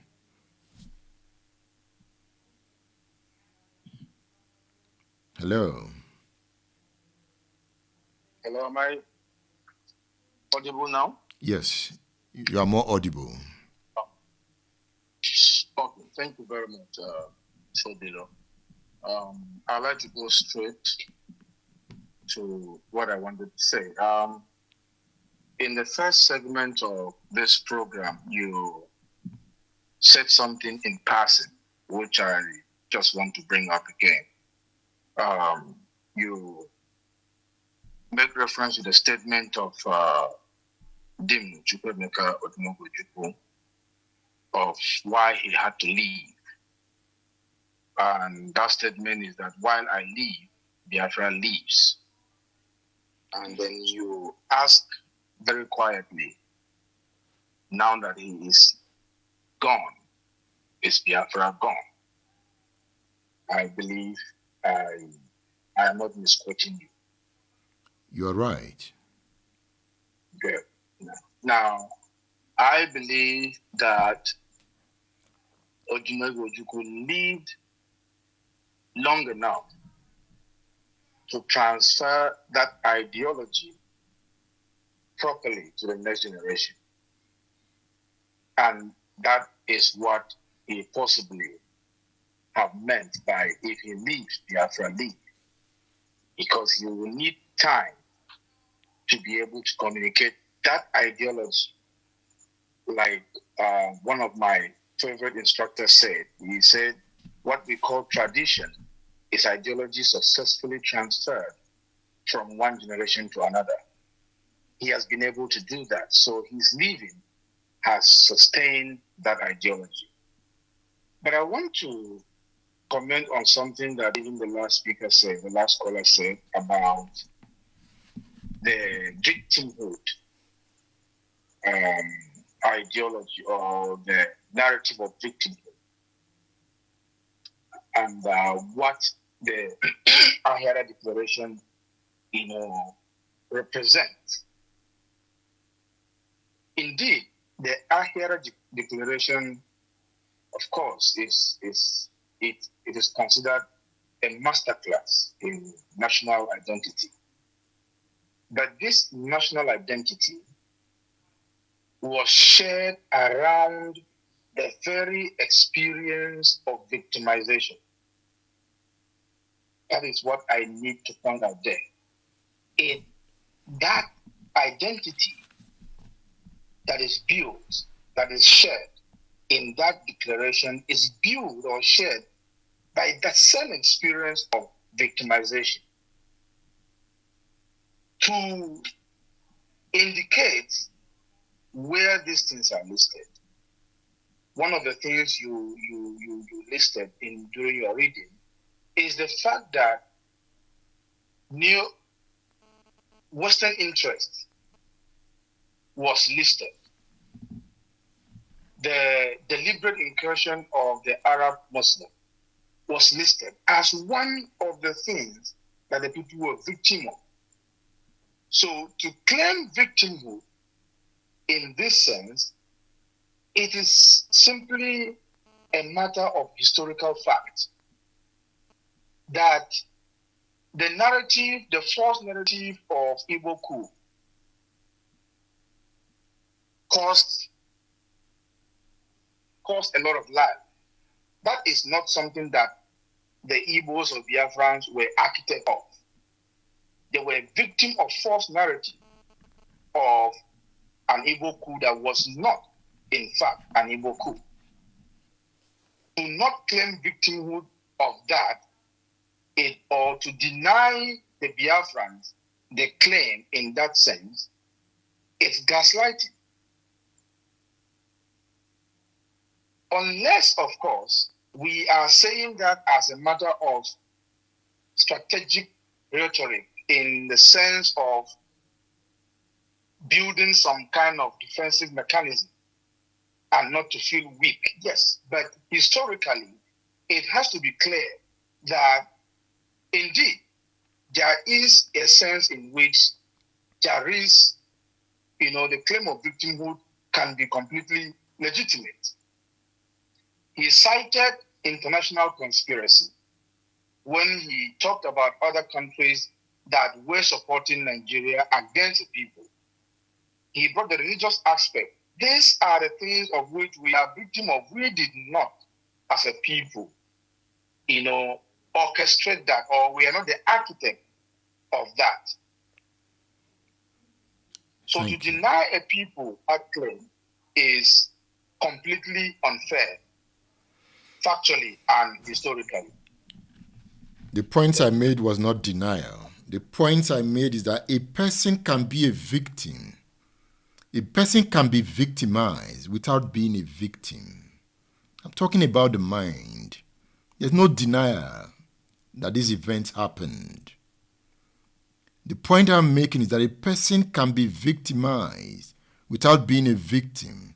The distinction is a matter of spirit. It is the decision to transmute the lead of suffering into the gold of wisdom and resilience. The point I'm making is that don't dwell on it. Look at the Jews after the Holocaust. They emerged. Israel, they emerged powerful. Sometimes it sounds as if the Igbos are begging. That's the point I'm making. That the war made them stronger. If they want Biafra, let them go for it. If they want to be president in Nigeria, go for it. Don't beg for it. Fight for it. Take it. That's the point I'm making.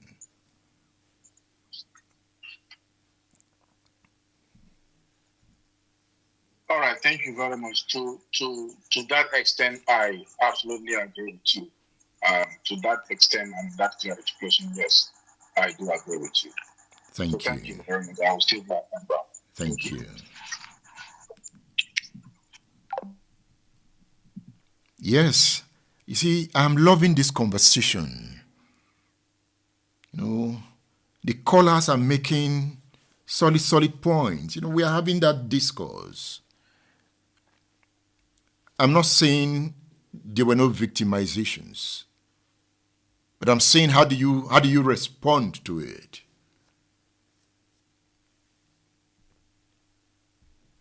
Note that we cannot always choose our circumstances, but we can always choose our response to them.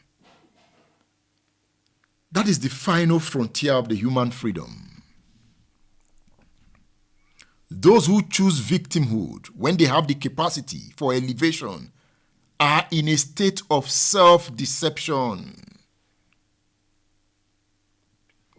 If Igbos want the presidency, don't tell me that, it's our turn. I don't like things like that.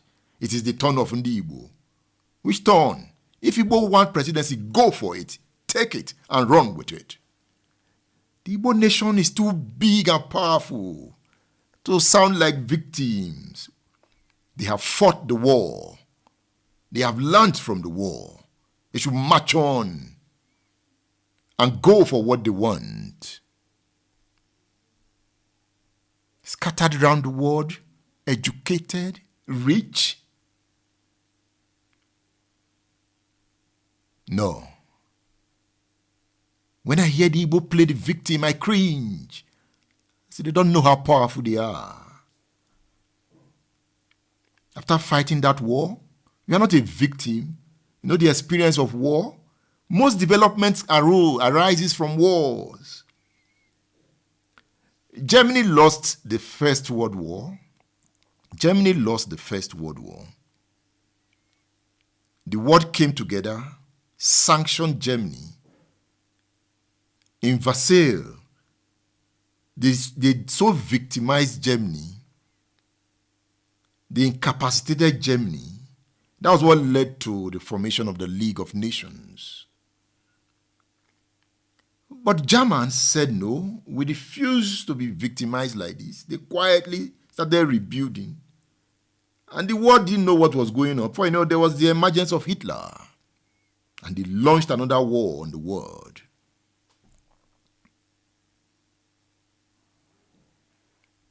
They were defeated again. But as we speak, Germany, to me, is the biggest economy in Europe, the most advanced in Europe at the moment. 6 million Jews were massacred. The Holocaust. If you go on my YouTube channel, search for my, I did an analysis of the emergence of Israel, the birth of Israel. It's on my YouTube channel. You see how they emerged. That's the point I'm making. Personally, I don't accept victimhood. I don't accept victimhood. Even when you oppress me, I fight back. It's the way I fight back. I hardly complain that I've been oppressed, even as a secondary school student. You beat me up, I go home. I go and prepare the next time. So I'm speaking, it's my nature. And that's how I raise my kids. Don't complain to me. Learn to fight. I'll take this call, then I'll dive deeper into the subject.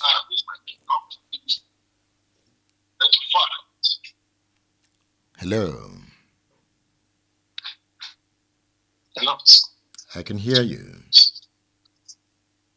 Yes, I am calling to participate in the discourse that is going on. I don't know if I am reaching you live. Yes, you are live. You are live. Make your point. Okay.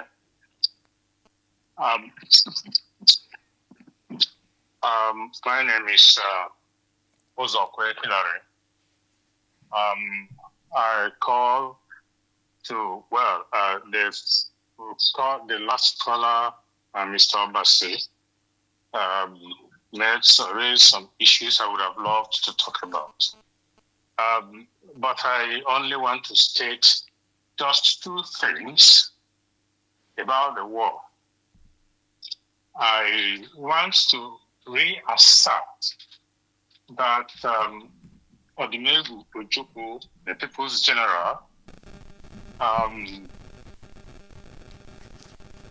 stated at the start of the war, and in fact during the war, that Biafrans are fighting, he said it, he didn't use the word Biafrans, we are fighting to avert being exterminated.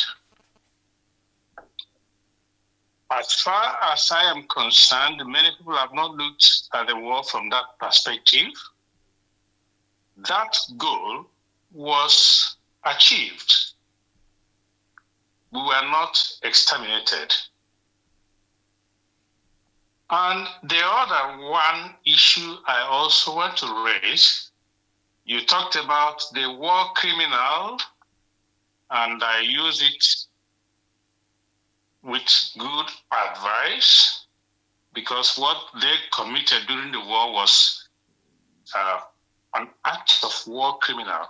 the head of that war crime has continued to deny facts, asserting things that didn't happen.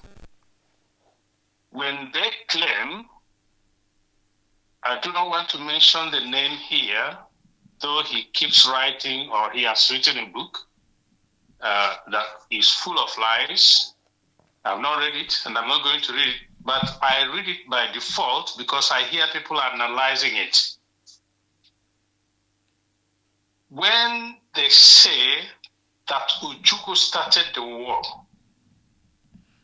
I feel so bad that people do not tell this war criminal to his face that he is lying. Nigeria attacked after chasing Biafrans away from their home. I do not want to tell the horrendous stories of train loads of beheaded Biafrans taken back to Enugu. But after that, when our people came to what I would call our sanctuary, the Biafra land, they came chasing us and fired the first shot that started the war. In Biafra land, Garken is the name of the town, but they mindlessly and facelessly continue to tell lies about who started the war. I am thinking that time is come when we will assert this very loudly and tell this old liar that he has to state the truth, at least before he dies.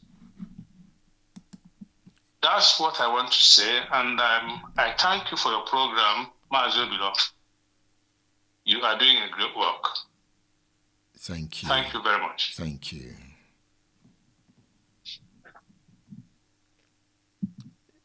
I guess the man he's referring to is General Yakubu Gowon. He doesn't want to read Yakubu Gowon's book. I am reading it. This is the book. This is Gowon's book. Anything written on Biafra, I will read it. He has told his own truth. That's his own truth. It's a big book. Achike Odenwa in that interview talked about Bakassi, that we handed Bakassi. Nigeria handed Bakassi to Cameroon because of Biafra. Gowon said no, that was not what happened. He has given his own excuse. So I'm reading it. For those who don't want to read it, I am reading it. I'll come and break it down for you. I hope you will listen. That's his own story. That is his own truth. Who started the war? Who did not start the war? Fine. There was a war. That's just my concern. And we fought a war. And Biafra did not come. Look at this book. It's entitled Towards Understanding the Nigeria-Biafra War. Towards Understanding the Nigeria-Biafra War. And Lingering Questions, an Igbo Perspective, written by Professor Joseph Nodim. Sweet book. Now this Russia perspective, I want to read a part of this book to your hearing. The Soviet Union backed Nigeria, not Biafra. How did it happen? Why? I want to read from Professor Nodim's book. It's a new book. I want to read from page 136. He said, on February 24, 1966, Ghana's Dr. Kwame Nkrumah was overthrown in a United States CIA-backed coup d'etat and the Soviet Union lost its toehold in West Africa. Moscow was therefore on the lookout for new opportunities at the time and did approach Biafra within less than a month after the new nation declared its sovereignty. Nadim continues. According to the commentator Y.D. Adebayo, citing a cable from the United States ambassador to East Germany, Dr. Martin Hallenbrand, dated August 8, 1967, Biafra Special Envoy M.C.K. Ojukwu met with the Soviet ambassador to Nigeria, Mr. Alexander Romanov, in Moscow. Mr. Romanov set the condition for the recognition of Biafra and military support as the nationalization of Western oil companies. The Soviet Union demanded from Ojukwu that he should nationalize Western oil companies. Oil also played a role in that war. Because by this time, Oloibiri was part of the eastern region. So some have said that the oil that Ojukwu saw in the Niger Delta encouraged him to declare Biafra. Because with that oil, Nigeria will be rich, or Biafra will be rich. And here, Professor Nadim is saying that Mr. Romanov set the condition for the recognition of Biafra and military support as the nationalization of Western oil companies operating at that time in Biafra.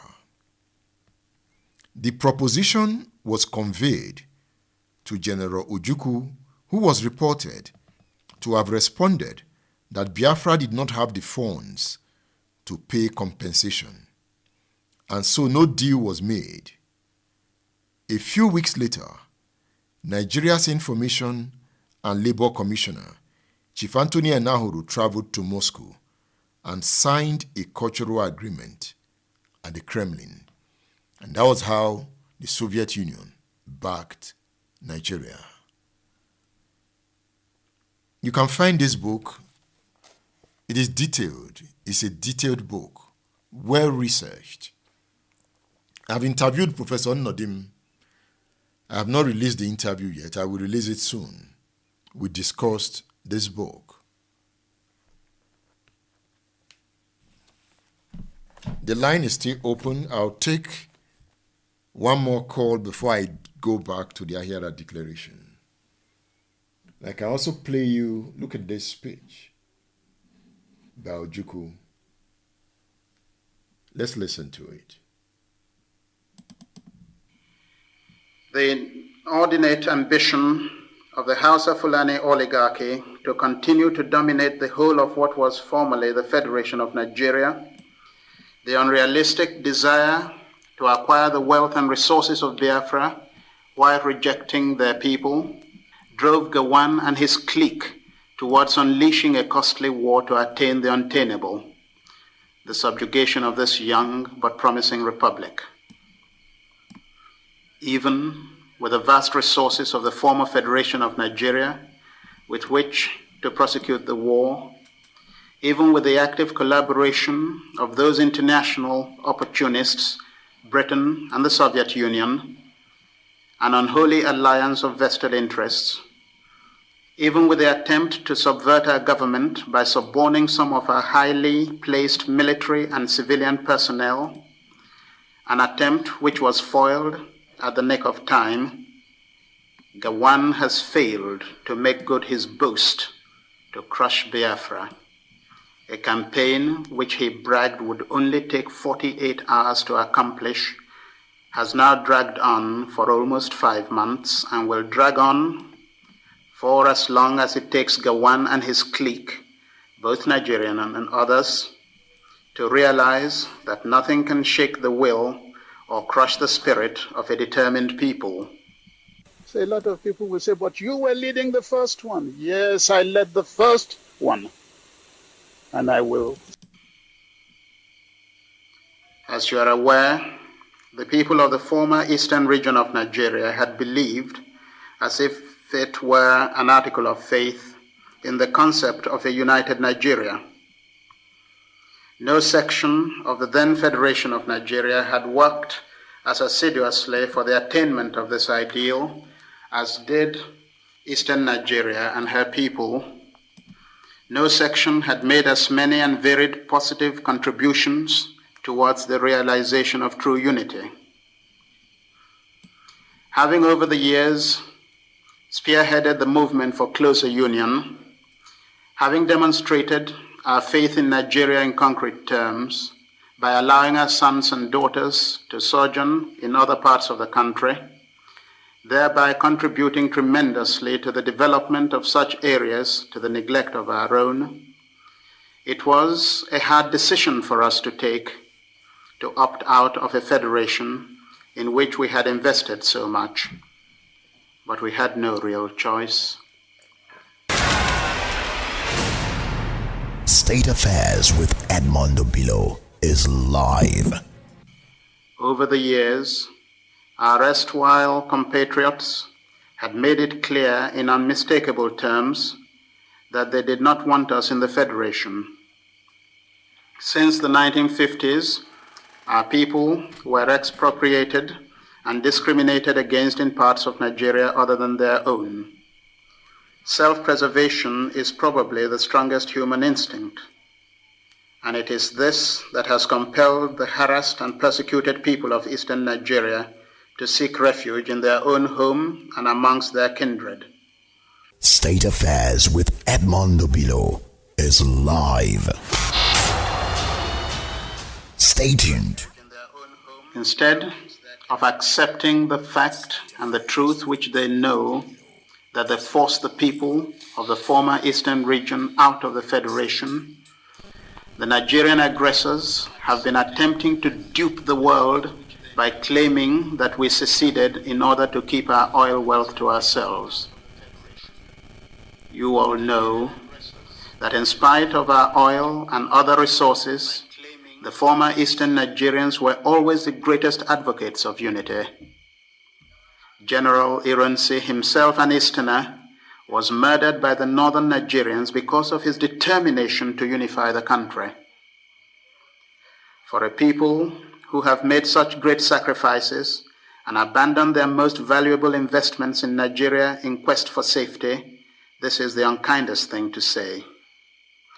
No, it is the Nigerian leaders themselves who are in fact guilty of what they accuse us of, and have shown beyond doubt that they are only interested in having our resources and not our people.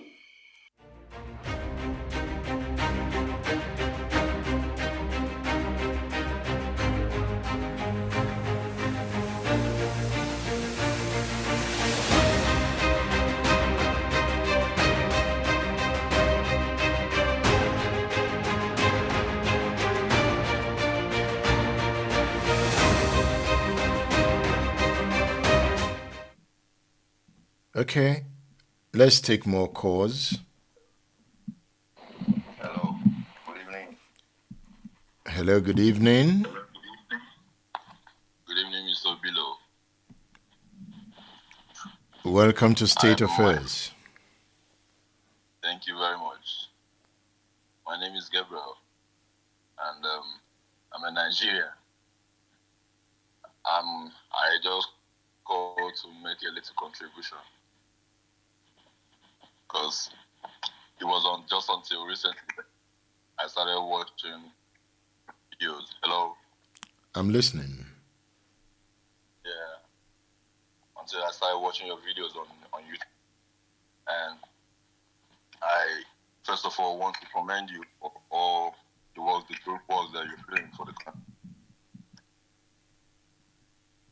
And let me just go straight to the point. My contribution from what I've come to understand, from most of the brief summaries you give about the book, particularly the Traverse of Democracy, and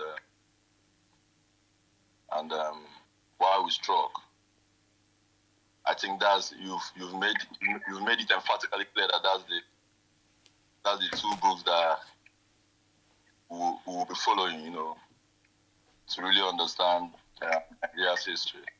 Ever since then, I've bought Why We Struggle, but I haven't had the chance or the get hold of the Tribal of Democracy by Chipa. But the point I'm trying to make is that from what I've come to understand so far about Nigeria's history, at least from the information available, is that most of the authors that write, the commonality of the point that they've made that the Fulani oligarchy is still, Your line is breaking. That line is breaking. Can you call the 080 The speaker of that phone is louder. Call 080 Leave the 070. Call 080 Call that phone. I think that network is clearer. The Travails of Democracy. I have read other books, like Gowon's book. You can also get Gowon's book on udarabooks.com. You can see Udara Book. That's our bookstore. We collect books on Nigerian history. And we have more than 40 titles on the Biafran struggle. And Gowon has added to it. So you can also get Gowon's book on the store for those who want to read it. You can also get Awolowo's perspective of the war. This is Awolowo on the Civil War.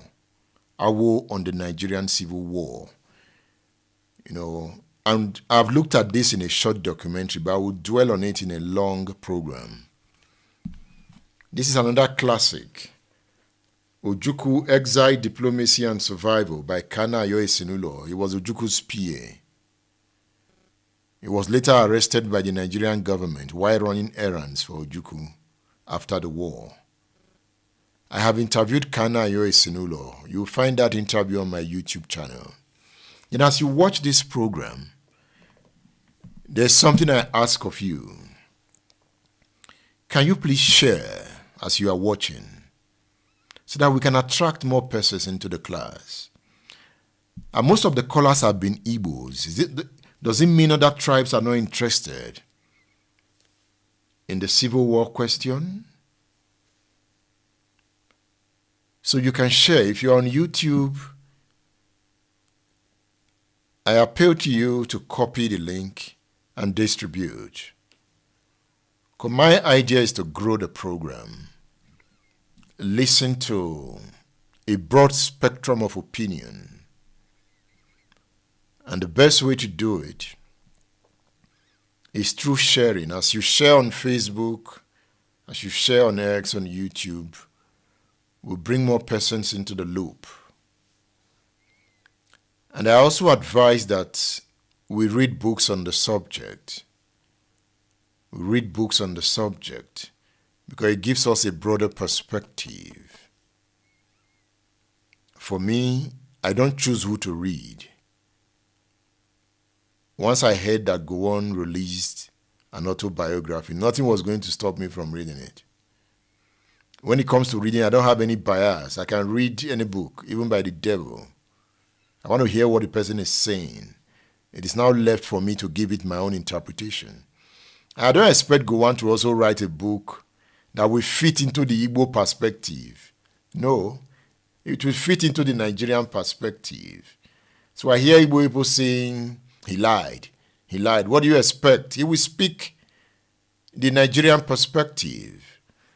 Like this book by Professor Joseph Nnodim, he stated it clearly that he's speaking the Igbo perspective. He didn't tell you he was going to speak the Hausa Fulani perspective. He stated it clearly here. An Igbo perspective. Look at it, an Igbo perspective. He told me that some persons told him, why are you putting an Igbo perspective? He said he wants to make it clear. It's an Igbo perspective.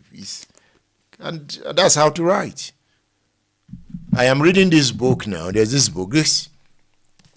The autobiography of Bill Clinton, the former president of the United States. It is the American perspective. He will speak like an American president. He will come and defend Nigeria. He will defend America. He will represent American interest. Look at this one. Alabi Sama. He was given the Nigerian perspective. It does not make it a bad book. It is the Nigerian perspective. Madiebo gave the Biafran perspective in his beautiful book. That's the point I'm making. Hello. Hello. I can hear you. Yeah, I was the last caller that just called the other line. Okay. Before the network started freezing. Are you using hands-free? No, it's not hands-free. It's just on a normal. All right. Okay, make your point. Make your point before I dive deeper into the Ahiara analysis. Okay. I was trying to basically say that unfortunately what we lack in this country is the culture of reading. Which in one of your interviews with, I think, if I'm not mistaken, Professor Toyin Falola, he made that point very clear. You know, I think what reading does is that it sharpens one's mind. And ever since I started reading Why We Struck by Demoyega, he opened my eyes, and the traverse of democracy too, because there is one common point that the two books were making, and that was just the Hausa Fulani oligarchy, which, if I'm to use Ojukwu's word, that he pointed out, you know, in one of his broadcasts, you know, and unfortunately till now, Nigeria, we've not been bold enough to really like address that as a country, because if we were to be honest, that it still exists, you know. And until we address that, I don't think we will be making any headway. I mean, that's the development of this country as a nation. What do you want to address about the Hausa Fulani oligarchy? It has been the issue that from the information available from the authors that made that point explicitly clear. I'm a young Nigerian. I wasn't there when the Civil War was fought, but we coming up, we have read books, and you know, from the information available, it points to that fact that it has always been the bedrock of the problem that we like what caused the war, and basically what is still happening today. We're talking about the insecurity, you know, that is currently ravaging the whole country. And if you look at it in depthly, you see that most of the leaders, including the recent past, somebody like Buhari, for the 8 years that he was the president during his regime, couldn't address that as a problem. And unfortunately, even the current president is not seeing that. And if we don't, I don't think Nigeria will be making any headway. And so how do you want it to be addressed? No, mine is to just point it out. We just have to keep having these kind of conversations, and for everybody to really like, you know, say their own opinion and, you know, point out to the solutions, and based on their perception of how they think the problem can be solved. You know, or not necessarily like running away from it. But have you realized that during that war, you know, the Middle Belt guys were more on the front line. When with the Gowon people, the Benue Axis, the Plateau, you know, they were the guys who executed that war. Have you realized? Yeah, some of the like you say, like Gowon, for instance, So, you know, sometimes we don't make reference to that. We always look at the Muslim. Gowon is a Christian. Yes. The leader of the 3rd Marine Commando, the Black Scorpion, is a Yoruba man. Benjamin Adekunle. Yes. The guy that supervised the Asaba massacre is not a Fulani. Yes, Murtala Mohammed was the head of the division, but the guy that was on ground. But if we continue to point out these things, we have fought a war. To me, we have fought a war. I have moved on. And anybody that wants to fight another war, I wish the person well. There's always consequences for every action. But me, I have moved on.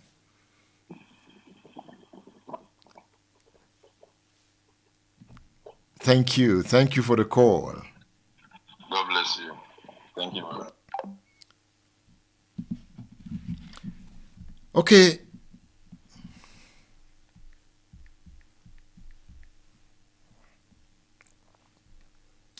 Self-determination. Igbos call for self-determination. IPOB is a quest for self-determination.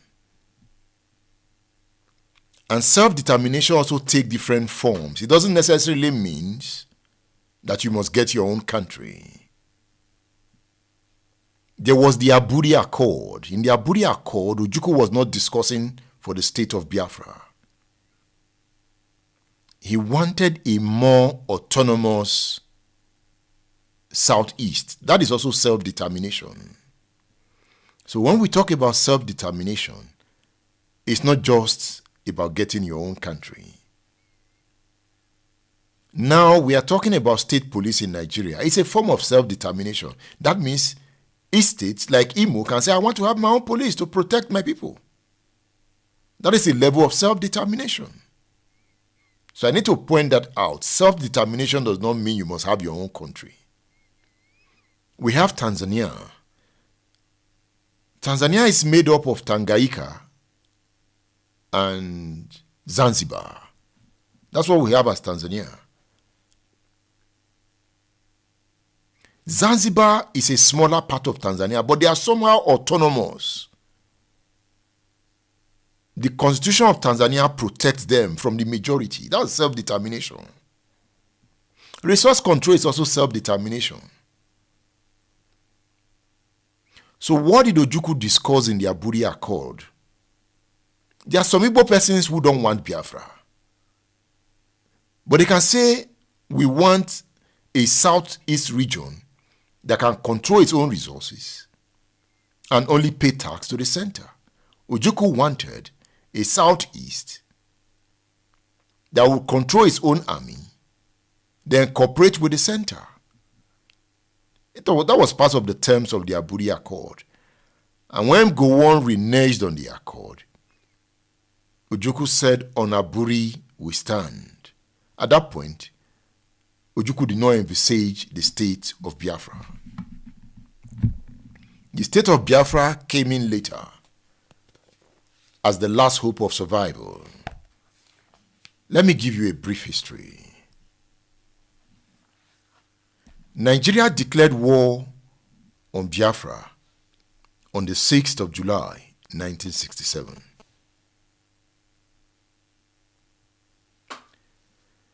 Federal forces would need only 48 hours to crush the resistance of Biafra. That was the word of Hassan Usman Katsina. And Ojukwu replied that no power in Black Africa could subdue the East.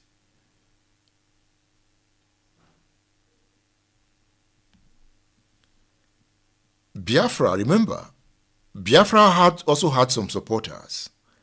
Biafra had France and Portugal on its side. But the question is, what was the level of support that France gave? Can it be compared to the support that Britain and the Soviet Union gave to Nigeria? You remember, Cameroon was a French colony. Before becoming a French colony, it was a German colony. When Germany lost the war, the League of Nations stripped Germany of her territory. And that's how part of Cameroon became a mandate territory. In fact, Cameroon became a mandate territory. France controlled one side, and Britain controlled one side. The part that Britain controlled voted to join the side controlled by France in a plebiscite.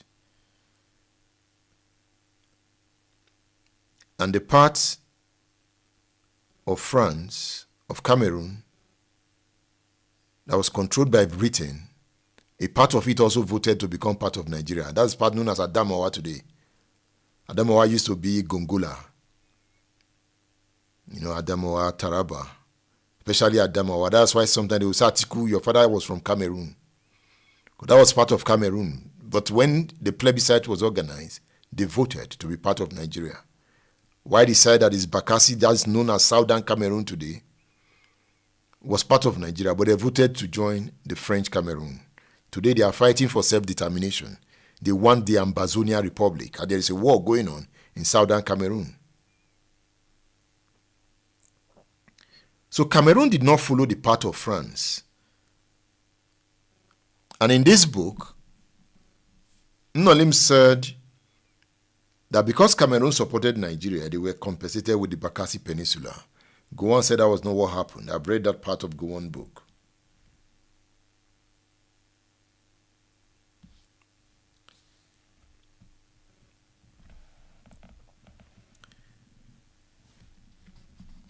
Let's look at more history of the war.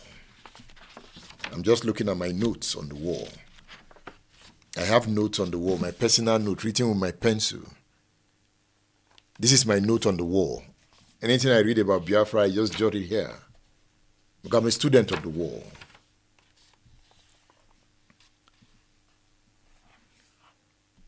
Murtala Ojukwu, I wrote in my diary that Murtala Ojukwu Gowon did not document their stories of the war.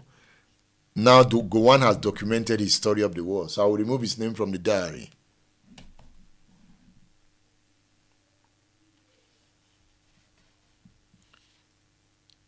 Igbos are Republican and egalitarian. In this book, Professor Nnodim said that it was a wrong timing and miscalculation that led Biafra into that war. He made it clear it was a wrong timing and miscalculation. That is his Igbo perspective of the war. That's an Igbo man.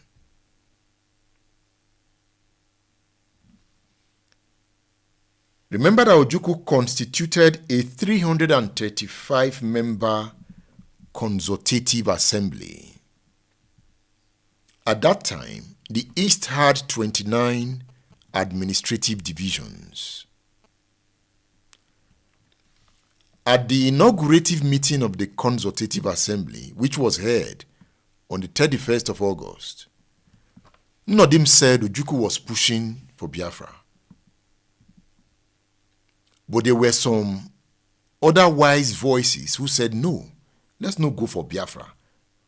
We are not ready for this war. We don't have what it takes to fight this war. We don't have the weapons. If you read Nnodim's book, it's an Igbo perspective. And it was one of the reasons Ojukwu fell out with his first army commander, Njoku.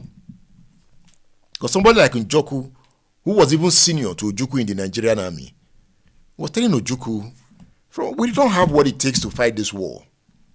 Can we tarry a bit? Can we delay a bit? We need the weapon. We don't have weapons to fight this war. If you read this book, he gave the Igbo perspective, his own perspective. Most Igbo don't talk about that part of the war. So they said Ojukwu was pushing for war. And because of the Igbos were very emotional at that time, and Ojukwu was a good speaker, they were dancing to his tune.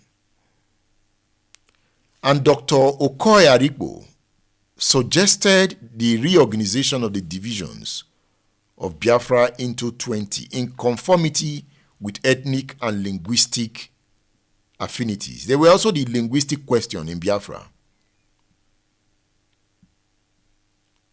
The Ijaws feared that Igbo would oppress them in a Biafra. The Ibibios, they were scared that the Igbos would oppress them in Biafra. I hope you know. Because they were also afraid of the dominance of Ndi Igbo in Biafra. And you see, when they had the opportunities, they betrayed. They stayed away from the war because they were afraid of Igbo dominance. If you read Ken Saro-Wiwa's book on the war, The Darkling Plain, and they also had their own legitimate claim that they would rather be part of Nigeria than Biafra because the Igbos would dominate them, they claimed, and that they have seen sign of it already. To the Igbos, they were saboteurs. To them, they were fighting for their own self-determination. So on the 26th of May, 1967, Gowon sent Ojukwu a letter affirming him telling him of the federal government's decision to partition Nigeria into 12 states, and 3 of them were going to be created out of the eastern region. That was on the 26th of May, 1967. On that same 26th of May, the Igbo Consultative Assembly voted for autonomy for the eastern region. Can you see the development? And on the 30th of May, Ojukwu declared the Republic of Biafra. See, on the 26th of May, the Consultative Assembly voted for autonomy for the eastern region. On the 27th of May, 1967, Gowon created 12 states, and this is contained in Decree 14, splitting the eastern region into 3 states, and gave the Igbo a landlocked east. You know, some Igbo are arguing that Igbo land is not landlocked. And I'm asking, which of the part of Igbo land that is? If you're looking at Imo, Ebonyi, Abia, Enugu, Anambra, it is landlocked. If that's the Igbo map you are looking. But if you are looking at the old Biafra is not landlocked. But if you are looking at the 5 eastern states, it is landlocked. They don't have direct access to the sea. Check the map. But the old Biafra was not landlocked. That is why immediately they captured Port Harcourt, captured Obubra, all those areas. Biafra became landlocked. We didn't have access to the sea. So for those fighting for Biafra, what is your map? Is your map the present 5 eastern states? Or does it include Port Harcourt? If it includes Port Harcourt, you have direct access to the sea.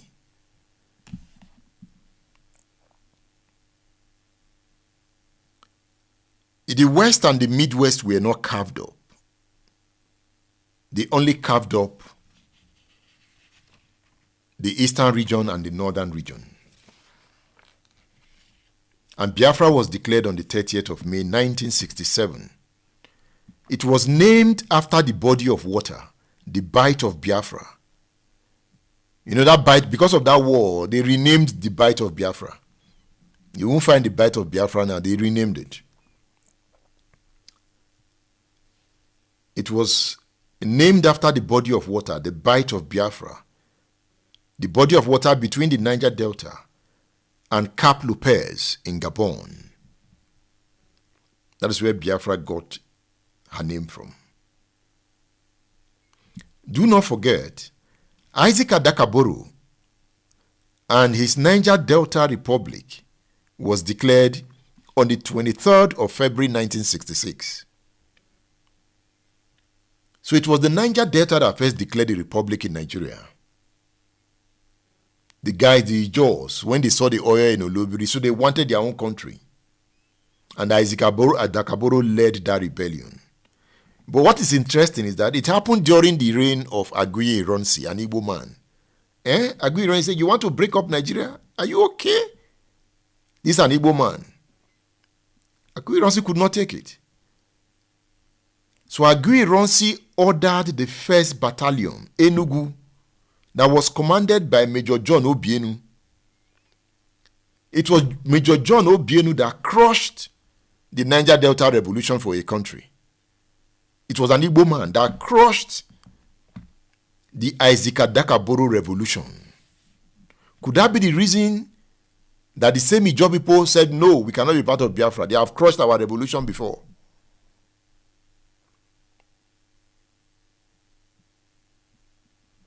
And that operation was termed Operation Atwa. It was led by an Igbo officer to crush the Niger Delta Republic that was declared by Major Isaac Adakaboro. Remember, Adakaboro later fought on the side of Nigeria. If you listen to my interview with Alabi Sama, I was asking him, how was he killed? You know, he fought on the side of Nigeria against Biafra. Was he trying to take his own pound of flesh that the same guys that did not allow our republic to live will now turn against them?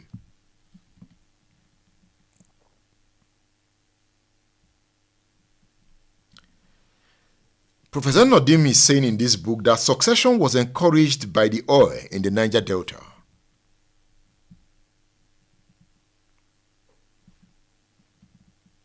Reading is feeding the mind.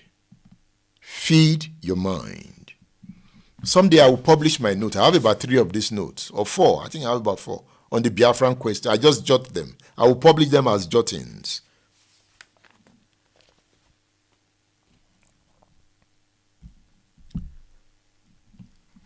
Yes, I have 30 minutes to go to round off. You can still call. You can call and engage at the points I'm raising. I also don't have to finish this topic. It's a continuum. It's the question of religion. The Ahiara Declaration speaks of Arab-Muslim expansionism as a force that swept through the Sahara to northern Nigeria. So think about this. Remember, the Sokoto Caliphate was one of the largest pre-colonial states in Africa. The Sokoto Caliphate was built on the back of conquered peoples. The Fulani conquered the Hausas in the north. So now let's look at this Fulani question. Usman and Fodio led a jihad. The Fulanis were welcomed in Hausa land. They received the Fulanis. Suddenly, the Fulanis launched a jihad, killed Hausa leaders, colonized them. The Fulanis colonized the Hausas, took over their states from them. Kanu is an Hausa state. Sokoto is an Hausa state. But they were conquered by the Fulanis. And when the Fulani conquers any Hausa territory, they will install an emir. That is how the emirs are mostly Fulanis. And they will govern the Hausas. So at some point, we now began to call them the Hausa Fulani. You know, the Fulani knows how to assimilate. The Fulani comes now, the Fulani will speak Igbo. The Fulanis, they speak Hausa. And they assimilate. They will marry your daughter. They know how to assimilate. And they were able to build a very solid political structure. And this was the same time colonialism was coming after the Berlin Conference. So when the British came to the north, they saw a well-established political system run by the Fulanis. The Fulanis even attempted to fight the British, but the British overpowered them with superior weapons. And they negotiated. The British saw clearly that the Fulanis were governing the north with ease. They were even taking slaves. So they established a powerful political structure. Perhaps it's that political structure that gave them the advantage over other ethnic tribes at independence. Because indirect rule worked well in the north. So the British said, okay, these are well-established structures. They negotiated. Keep on running the structure, but run it on our behalf. You collect the tax on our behalf. That is what we know today as indirect rule. When they came to Yoruba land, yes, they also saw a well-established structure. But that structure was not dictatorial in the true sense of the word. Like an Alafi cannot just wake up any morning and take decisions. In Yoruba land, especially the Oyo Kingdom, the Oyomesis were the parliamentarians. They could sack the Alafin. They could tell the Alafin commit suicide. In the southwest, indirect rule worked, but it wasn't as smooth as in the north. Because in the north, they were feudal lords. They were already conquerors. They've conquered. So their words were law. It wasn't so in Yoruba land. People could have opposed the Alafin.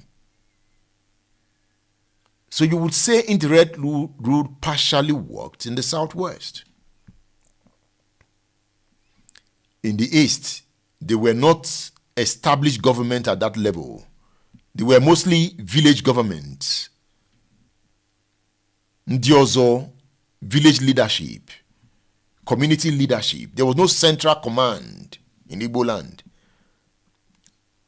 So the colonialists found it very hard to work in Igbo land. So it led to altercations. Igbos were opposing them. They were not friendly with the whites. And you could see what Aba women did. And when we say Aba women riot, it was the women in the southeast that all came together. The Aba women riot of 1929 to oppose the appointment of merchant chiefs in Igbo land. So people will still say today that Igbo enweze. So they had to plant merchant chiefs to collect tax for them. And the Aba women said, no way. Igbo women said, no way. We're not paying tax. So there was this altercation between the colonialists and Igbo. So if you read Olaniwun Ajayi's book, Nigeria, Africa's Failed Asset, you will see how the colonialists described Azikiwe, Awolowo, and Ahmadu Bello. They didn't like Awo at all. They didn't like Zik. They felt they were too stubborn. They were not listening. They were opposing them because they were well educated. But the Fulanis cooperated with them. So, since they still had interest in Nigeria, they would hand over in Nigeria to a tribe that would cooperate with them. And the north was also poor. And so everybody was looking at the oil in the Niger Delta. So they will hand over Nigeria to the north so that they can still benefit from that oil. And that was what Nzogu and Co. came to put a stop to with that first coup. And then took out those who were cooperating with the Britain. So when a war ensued, it is more likely that Britain will back the north because they were already partners. What do you think?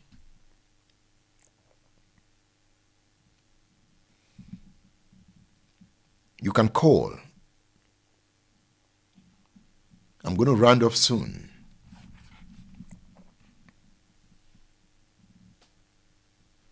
So when the British colonized Nigeria, remember, they did not dismantle the structure in the north. In fact, part of the negotiation was not to allow broad Western education in the north. Because educating the Hausas would mean that they would be now wise to oppose the Fulani. But mind you, if you read Falola's book, the Hausas were already mobilizing to fight back. It was colonialism that destroyed that war. So even today, if you listen to my interview with Falola, what is going on in the north today is also the Hausa-Fulani war. The Hausas are mostly the farmers. And the Fulanis are the herders. Then there's a war, the Hausa-Fulani war. That is going on in the north.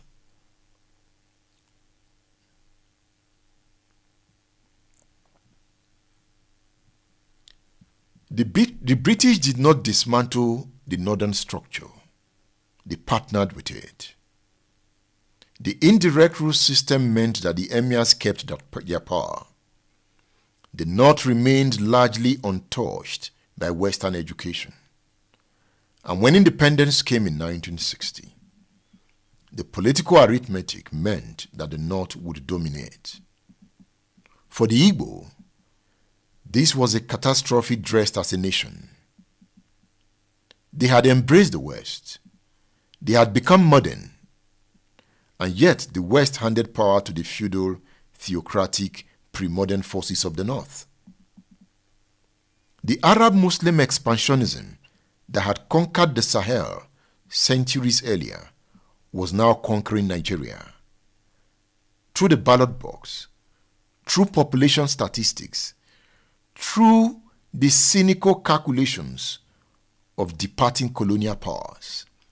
It is always about interest. So the Ahiara Declaration insists that the Igbo refuse to buckle at militant Arabism and insist on being immune from Islamic contagion. Contagion suggests disease.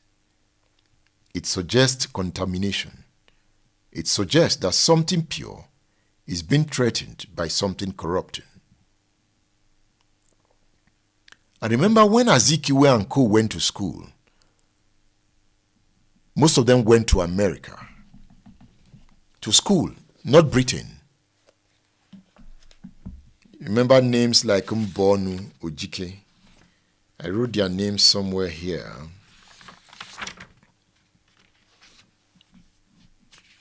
Mbadiwe. I just want to be sure.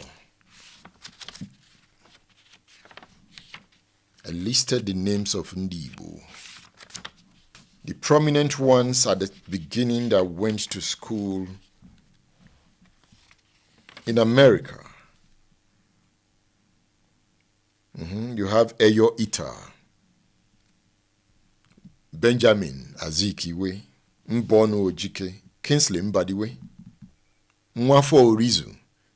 Nwafo Orizu would later become the acting president when Uzongo and co struck. By that time, Azikiwe was not in Nigeria. He was on medical vacation. And Nwafo Orizu acted as Nigeria's president. So he was the one that handed the reign of power to Ironsi. Yes, Ojukwu Ikejani. These guys schooled in America. So they came with the American rhetoric. Okay, let me take this call. Hello. This is Obasi once again. All right. Yes. Reading from the Arab Muslim expansionist, I want to make a point and ask a question at the same time. But permit me to just read few lines. It says the Biafran struggle is, in another plane, a resistance to the Arab Muslim expansionism, which has menaced and ravaged the African continent for 12 centuries. As early as the first quarter of the 7th century, the Arabs, the people from the Near East, evolved, this is the part I really want to emphasize, evolved Islam not just as a religion, but as a cover for their insatiable territorial ambition. I believe you've read this already. Yes. Now, if you look at life and you look at the history of the Hausa kingdom that was conquered by, Shehu, the Ottoman Fodio, and how the balkanization or the sharing of territory, happened after they had concluded the jihad. First of all, the reason behind their justification to uproot the Hausa, rulers was because they don't practice the pure Islam. They accuse them of practicing some kind of syncretic, Islam, where they kind of mix it with the normal animalist spirituality or tradition of the Hausa people and Islam. And Osman Navodio, being a scholar, being a preacher who has gained the heart of the people, said, no, these guys are not practicing the pure Islam as we know it. He rallied people against them and the jihad happened. When it happened, it is important to note that the territory that was shared amongst his followers, among his generals, which, of course, the only non-Fulani person in the group of his people that he shared those territories with was only a Nupe man. But Zaria was given away by his decree. Kano was given away. Katsina from Bina, which is now Adama, was given away. Gombe, Bauchi, Nupeland. But there is this part that they refer to as Wurno, which actually encompasses the entire Southwest. This is as far back as I think that was 1804. This is as far back as 1804, when it was only the Hausa Kingdom that we'll say was conquered. But the sharing of territory among his people included the entirety of Southwest. Now, we have this issue around religion, around Islam, and when you talk sometimes you look as if you're fighting against Islam. Where we have even Hausa people who are Muslim till today are not safe in the hands of these same Fulanis. What will be the posture of an ordinary Biafran, knowing this fact of history and seeing the subtle and soft, emergence of Islam in the Biafran region, especially in the Enugu and Super axis and the Ebonyi axis? What should be the natural response of an ordinary Biafran who is a student of history that we are just talking about now, and knowing that sometime or in history has proven that when these Fulanis are pushing this religion or when they are moving with this Islam, it is normally using Islam as a cover for expansionism, for some, for gaining territories. What will you suggest that a natural response by an ordinary Biafran should be? Thank you. I avoid telling people what to do. I avoid telling people what to do. But again, if you study the Oshobo War was the Yoruba versus the Fulani. Alimi had betrayed their laughing and joined the Fulani. And that is how the Fulani conquered Ilorin. Ilorin ordinarily is a Yoruba town. But the Yoruba's warriors woke up. And in the Oshobo War, Yoruba warriors defeated the Fulanis. And the Fulanis could not make incursion into Yoruba land anymore. Even during the Kiriju War, the Fulanis made attempt again. There's also part of the Kiriju War known as the Jolomi War. That was when the Yoruba warriors dealt the final blow to Fulani expansionism into Yoruba land.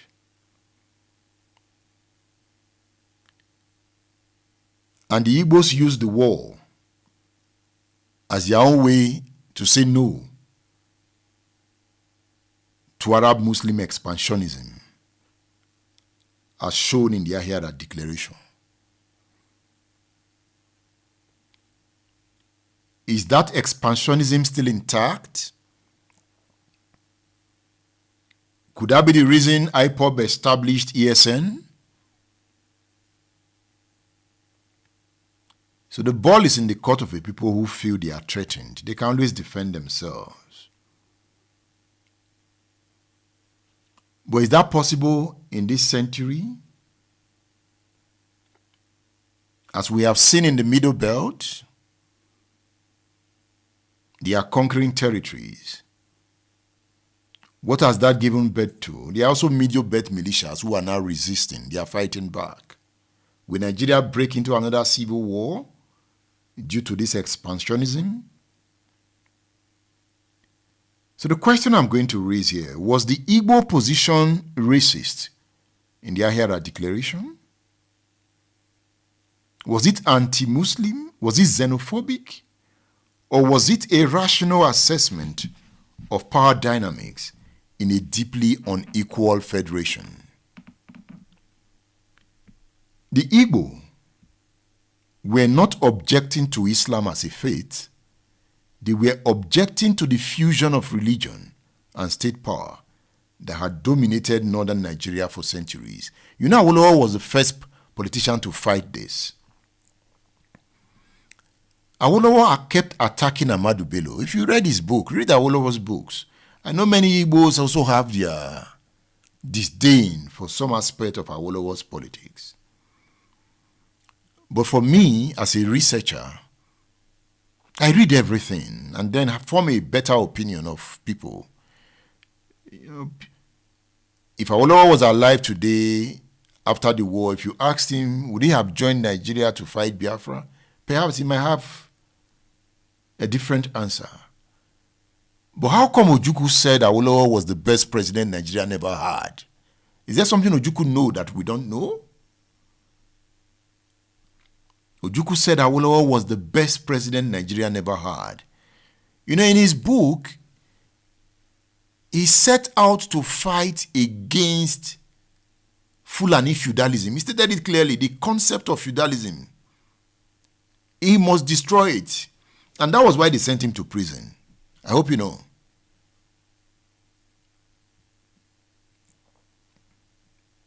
If you read Nzogu's coup broadcast, did he mention it there?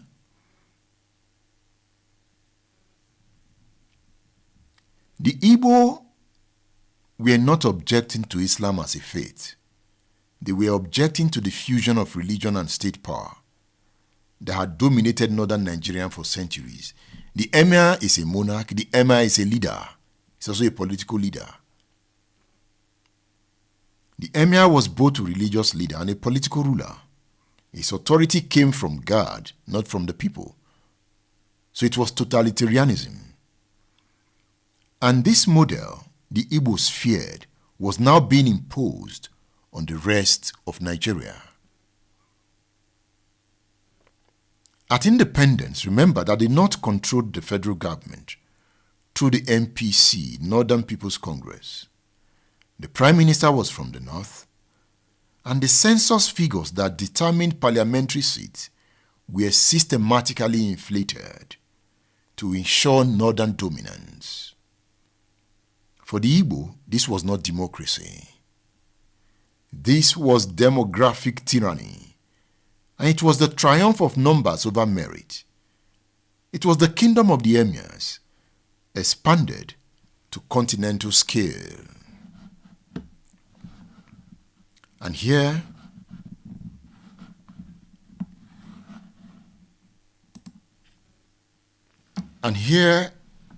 is where the wound runs deepest. The Ahiara Declaration states that Western powers, the very custodians of Christian civilization, joined forces with the Muslim Hausa Fulani oligarchy. This is the theological heart of the document. The Igbo believed that they were fighting on behalf of Christian civilization. They believed they were the outpost of the West in Africa, educated, Christian, modern, and the West, in its hour of need, abandoned them. Is that victimhood? Britain supplied arms to Nigeria. The Soviet Union supplied arms to Nigeria. The United States did nothing, or worse, it supported the federal side. For the Igbo, the contradiction was not a problem. The problem was that the West had chosen the Muslims. The West had chosen the feudal lords. The West had chosen the forces of backwardness. But do not forget, Yakubu Gowon is a Christian. Theophilus Danjuma is a Christian. Alabi Sama is a Christian.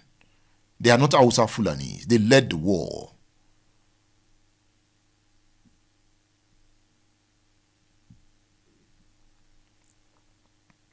So let me ask the question as I round off. Can a multi-religious, multi-ethnic state survive when one group believes its very existence is threatened by the religious identity of another? You know, the Nigerian state has struggled with this since independence. The Igbo in the Ahiara declaration are making a claim that their survival as a people, their cultural, religious, and civilizational identity depends on their separation from the Muslim North.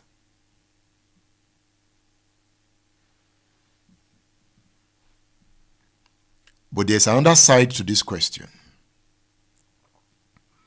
The Igbo's insistence on being immune from Islamic influence, is that not itself a form of religious chauvinism? Is it not a refusal to accept the reality of pluralism? Is it not a demand that Nigeria conform to their understanding of secularism rather than finding an inclusive model? You know, the critic would say that the Igbo, despite their claims to modernity, had not truly transcended ethnicity. That the Ahiara Declaration is an ethnic document. That they had merely replaced one form of tribalism with another, a Christian, meritocratic tribalism that excluded the Muslim pseudo-North. Today, the question of religion and ethnicity in Nigeria remains unresolved. Boko Haram in the northeast, herder-farmer conflicts across the Middle Belt, the resurgence of secessionist movement in Igbo land. So by this, the Ahiara Declaration is not an ancient history. It is a living document. It is a warning. It tells us that when a people feel that their religious identity is under threat, they will fight. Let me give some examples of religious contestations in world politics. The history of religious contestations within states read like a tragic, reoccurring script, one the Ahiara Declaration's authors knew intimately. When a state is perceived as an instrument of one religious group against another, the social contract collapses, often into devastating conflict. Here are key examples mirroring the dynamics in the Ahiara Declaration. Sudan. This is perhaps the closest parallel to the Igbo experience. The civil war that eventually bettered South Sudan was fundamentally a conflict between the Arab-Muslim government in Khartoum and the non-Arab, Christian, and animalist populations of the South.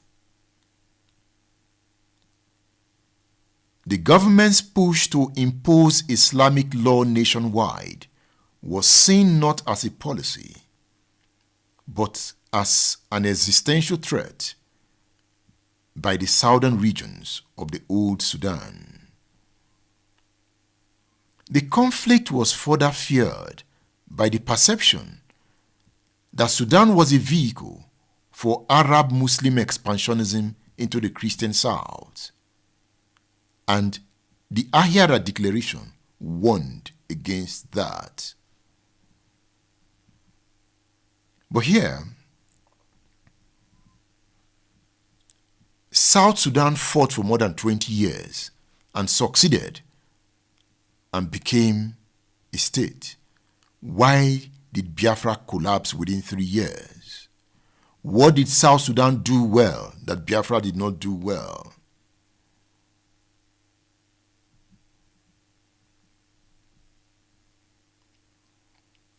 Today we talk about Boko Haram, but there was also the Maitasene crisis of the 1980s. We can call that Yan Taitsin uprising in Nigeria. The Ahiara declaration spoke of resisting Arab-Muslim expansionism.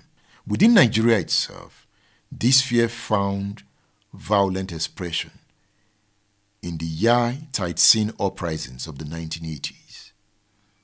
An Islamic sect demanding a puritanical and austere Islamic state launched armed insurrections against the Nigerian state and anyone outside their sect. From Kano in 1980 to Gombe in 1985, these conflicts were sparked by state attempts to arrest sect leaders, leading to thousands of deaths and widespread destruction. Labi Sama told me he was among the who. Okay, it was not the Maitasene crisis. No, that was not the one Labi Sama was involved in. So the point is that the Yan Taitsin conflict was a direct, violent contestations over the very character of the Nigerian state, a mirroring the Biafran anxiety that the state would be used to impose a restrictive alien religious order. In that case, the Ahiara declaration has proven itself to be right. Boko Haram is a case study. But look at this case. The case of Northern Ireland in Europe, the so-called civilized Europe. The conflict in Northern Ireland, often called the Troubles, demonstrates that religious contestations isn't just a post-colonial phenomenon. It was a complex conflict that had elements of insurgency. It had elements of inter-communal violence, and at times it approached a civil war. The conflict was between the Protestant Unionist majority, who wanted to remain part of the UK, and the Catholic nationalist minority. So here, it was a war between Christians, Protestants versus Catholic in Northern Ireland. Did you know that today, Belgium and Netherlands would have been one country? But one side is dominated by Catholics, the other side dominated by Protestants. They refuse. See, Catholics have your own country. Protestants will have our own country. That is the power of religion. In Northern Ireland, state forces, the RUC, the British Army, were perceived by Catholics as instruments of Protestant domination. This was met with the IRA's armed insurgency. In response, Protestant military groups like the UDA and UVF were formed. Their main target, Catholic civilians. This created a spiral of sectarian violence that was only formally ended with the Good Friday Agreement in 1998. That is Europe. I have another example here, Yugoslavia, Bosnia, Kosovo. I won't have the time to look into that. But I intend to publish these scripts as books. Reading is feeding the mind. When you read, I read, we can engage. We don't have to have the same opinion, even within Igbo land. But we can have healthy debates on the way forward. That is why we are educated. That is why people should be educated. I hear people say, no, they don't speak with one voice. Educated people don't speak with one voice. They have different opinions, but they can build consensus if that is what you mean by one voice. That is why in Igbo land, a dictator cannot succeed.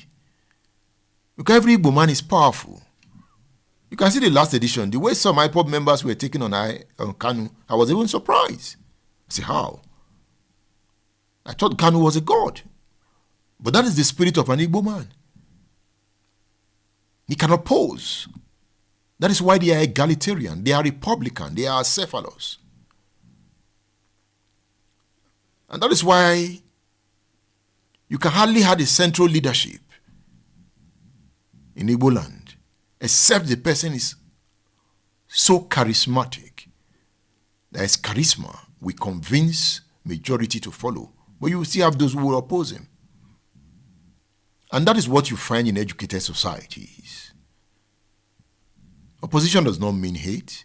We can have different opinions, but we can have common interests.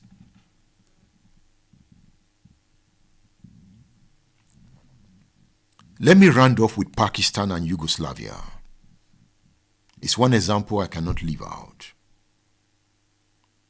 We have examined Sudan, Northern Ireland. We've talked about Yai Tatsin uprisings. But the two most instructive cases, the ones that truly illuminate the Ahiara Declaration's fear, are the partition of India and the disintegration of Yugoslavia. These are case studies in what happens when the question of religious identity becomes inseparable from the question of statehood itself. In 1947, the British Empire withdrew from India.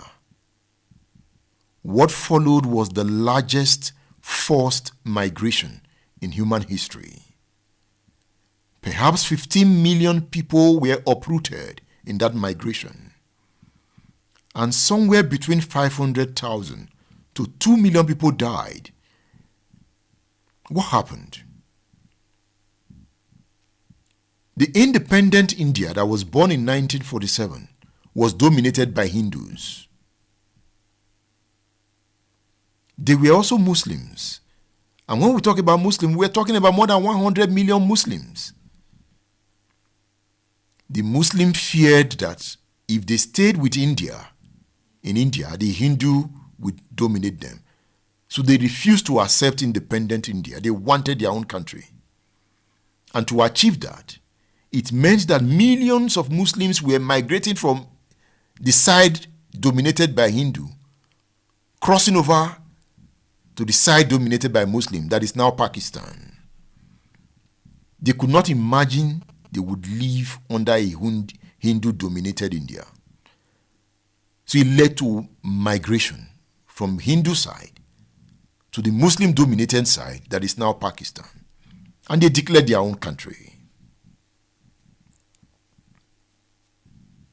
The partition was built on an idea, the two-nation theory.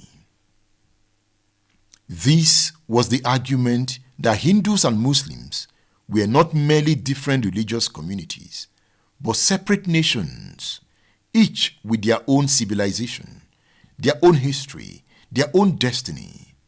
They could not coexist in a single state.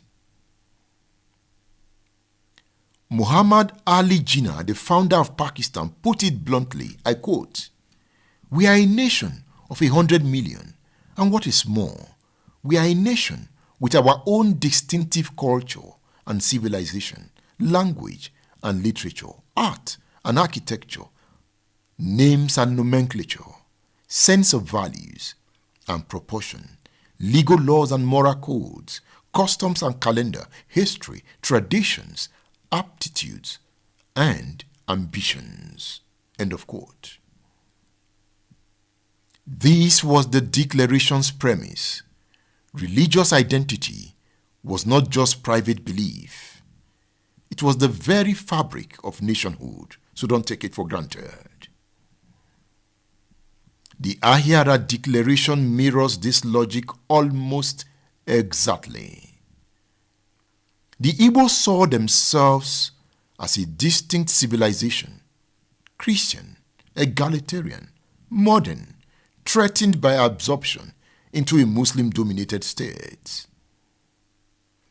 In Awolowo's book, The Travails of Democracy, he mentioned that Ahmadu Bello had promised to dip the Quran into the Atlantic Ocean. That means they were going to occupy Yoruba land. And to him, that will not happen. So it was Awolowo that first boldly fought Arab-Muslim expansionism in modern Nigeria. I would recommend the book to you, Decolonizing Nigeria, written by Professor Tony Falola. You will find it on udarabooks.com. Decolonizing Nigeria. State Affairs is a program for intellectual discussions where I learn and where I unlearn. I am a learner. If I meet superior knowledge tomorrow, I might drop some of my prejudices of today. I have sympathy for Biafra. I have sympathy for justice, for the dignity of man. Being an Igbo, Yoruba, Fulani, I believe in the dignity of man. I rail against banditry or terrorism. I believe in innovation, industrialization, and the economic empowerment of all.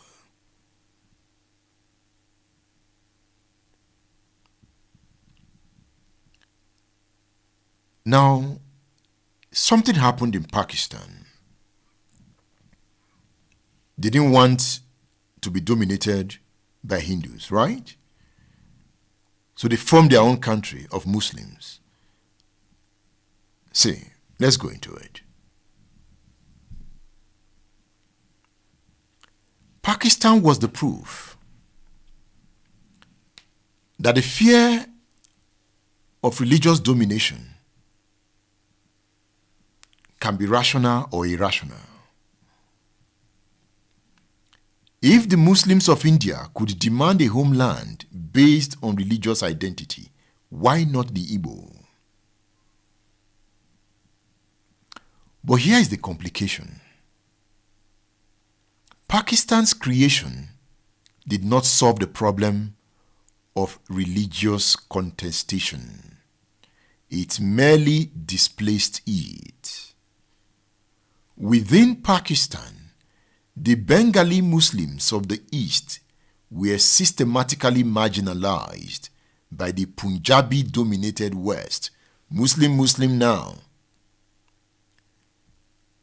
The Bengali Muslims of Eastern Pakistan were systematically marginalized by the Punjabi-dominated Muslims of Western Pakistan. Muslim dominating Muslim. So what was the result? The Bengali Muslims of the East seceded in 1971, and it was a war. It was another genocide. It was another partition. Two Muslim sects could not live together in Pakistan. Pakistan won independence on religious grounds, only to discover that being Muslim was not enough to hold the Bengalis and Punjabis together. The Bengalis formed their own country, today known as Bangladesh. For the Ahiara Declaration, Pakistan was both an inspiration and a warning. It proved that secession was possible. It proved that religious civilization could be the basis of nationhood. But it also proved that the same logic could turn against you.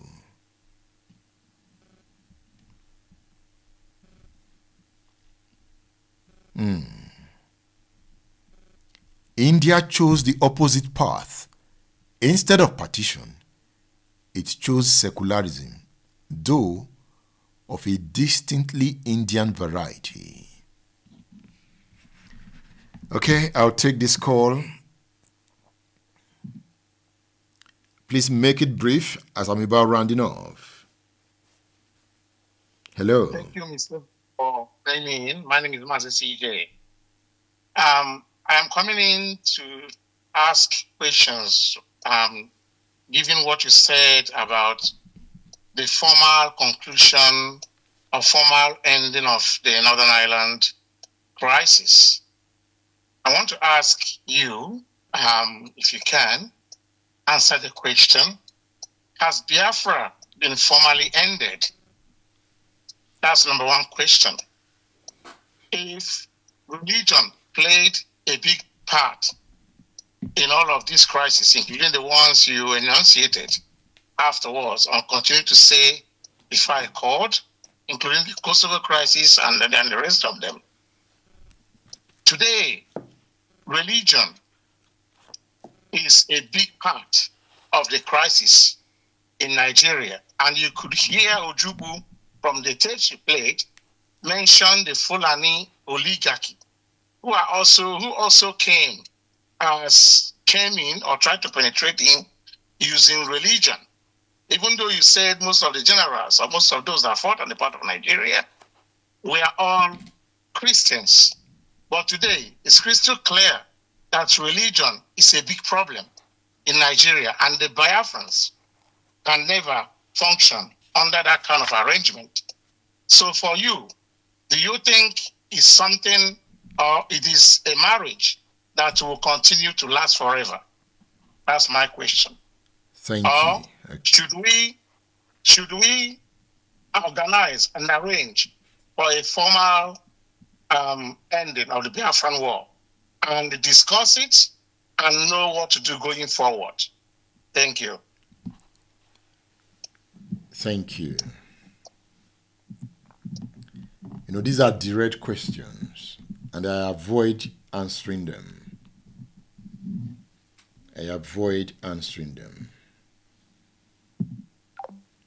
But I will answer him with Ojukwu's statement. I want to read again from this book, The Untold Story of the Nigerian Biafran War. The line is open. You can also call and make your points so that we round off together. Ojukwu said here, so it is left for you to take Ojukwu's words. So I'm using Ojukwu's words to answer that last question. So if you want to call the 080-999-18449. Yes, call that number. Let's round off together. And I appreciate you for staying with me, for sharing. This program runs every Monday and Wednesday night, 8 p.m. Nigerian time. I'm not broadcasting from Nigeria at the moment. I'm not in Nigeria at the moment. So it runs, but I live in Nigeria. The program runs every Monday and Wednesday night, 8 p.m. Nigerian time. I'll take this call. I want to take more calls as we round off, so that you can air your views too. Hello. Mr. Obilu. Good afternoon. I'm calling from North America. Yeah, I would like to give answer to the question the last caller asked about has Biafra ended. I believe no, Biafra has not ended, and I will try to reference one of the books that was recommended on your program, which is Military Leadership from 1966 to 1979. When the 1st Infantry were moving into Igbo land, one of the soldiers, I think he goes by the name, Major Shua, one of the reasons why he was professional in his fight in the war was because he noticed that the more they are conquering Igbo's land, people within that city they've conquered are not with them. They are not with the federal government. And you can still see up till this very moment, the Igbos are not fully into the Nigeria project. And this is because of what has happened in the past. I don't think, but what I want to say now is we all need ourselves, right?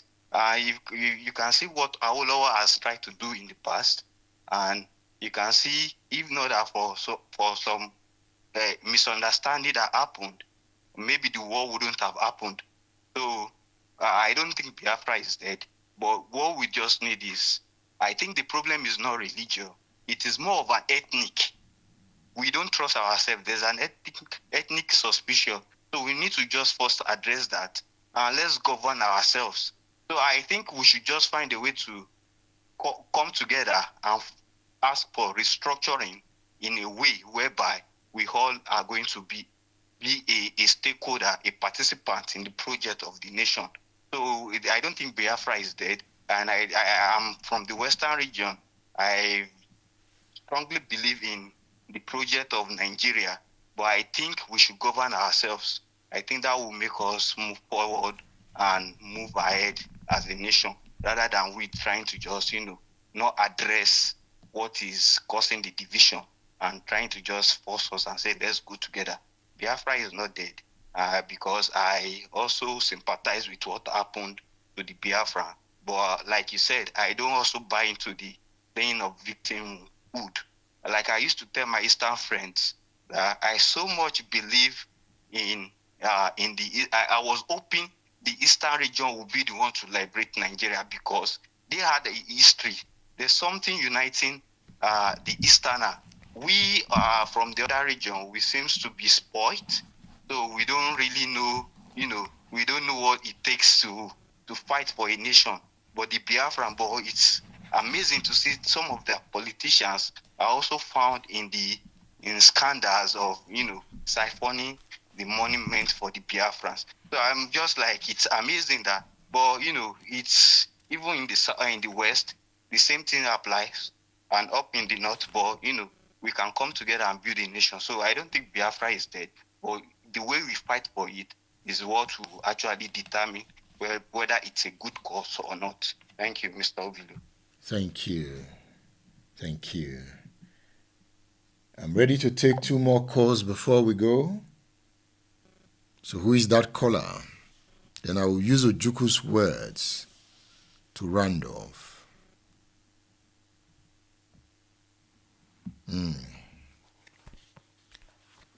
There's a lot to say.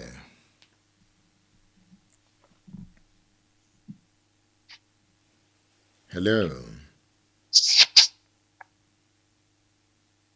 Hello. Hello.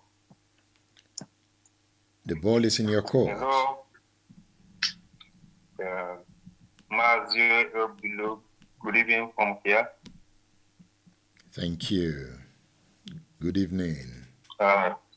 Yes. My name is Mr. Mazi Ankens. I'm following your program. A very wonderful program. Yes, so my point here is in Gowon's book, there is statement missing in that book, and which we need to reflect on. And that's why he omitted his popular statement. This statement, he made it on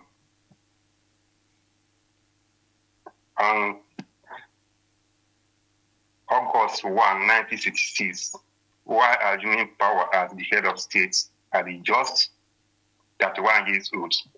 He said, the base for unity is not there, or is so badly rocked, not only once, but several times. This is Gowon's own statement on August 1, 1966. Reflecting on this, the same Gowon now wrote a book,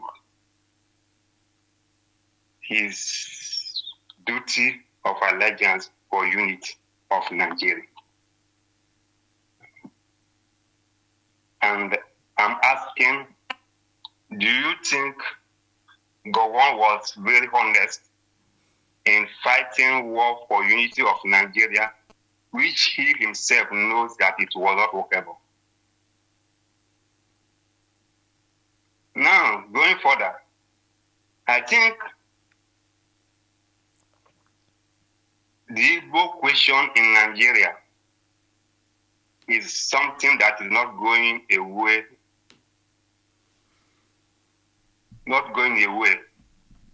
anytime soon, unless it is addressed. And number one, it cannot be addressed without the Igbos actually coming together to have a unified agenda, what they actually want. It seems that the Igbos in Nigeria do not actually know what they want. Or maybe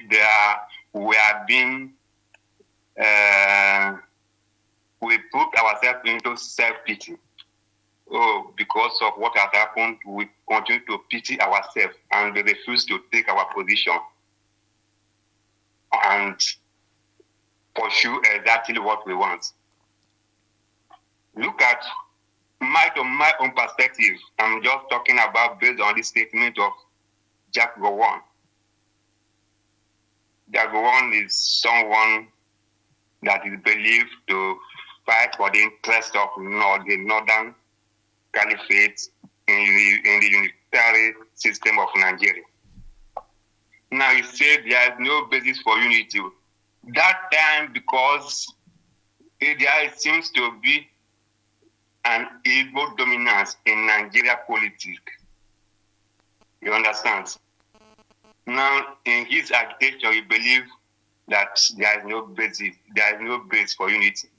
Now, when he took control of the politics in Nigeria, then he forgot the marginalization he claimed of fear in the North. And they started taking control. Thank you. Okay, look at. I'm about rounding off. Can you round off? Yeah, I'm going to round off. Okay. Okay. I would have come across the newspaper in Tinubu where Tinubu said that he doesn't believe in one Nigeria. He does not believe in one Nigeria.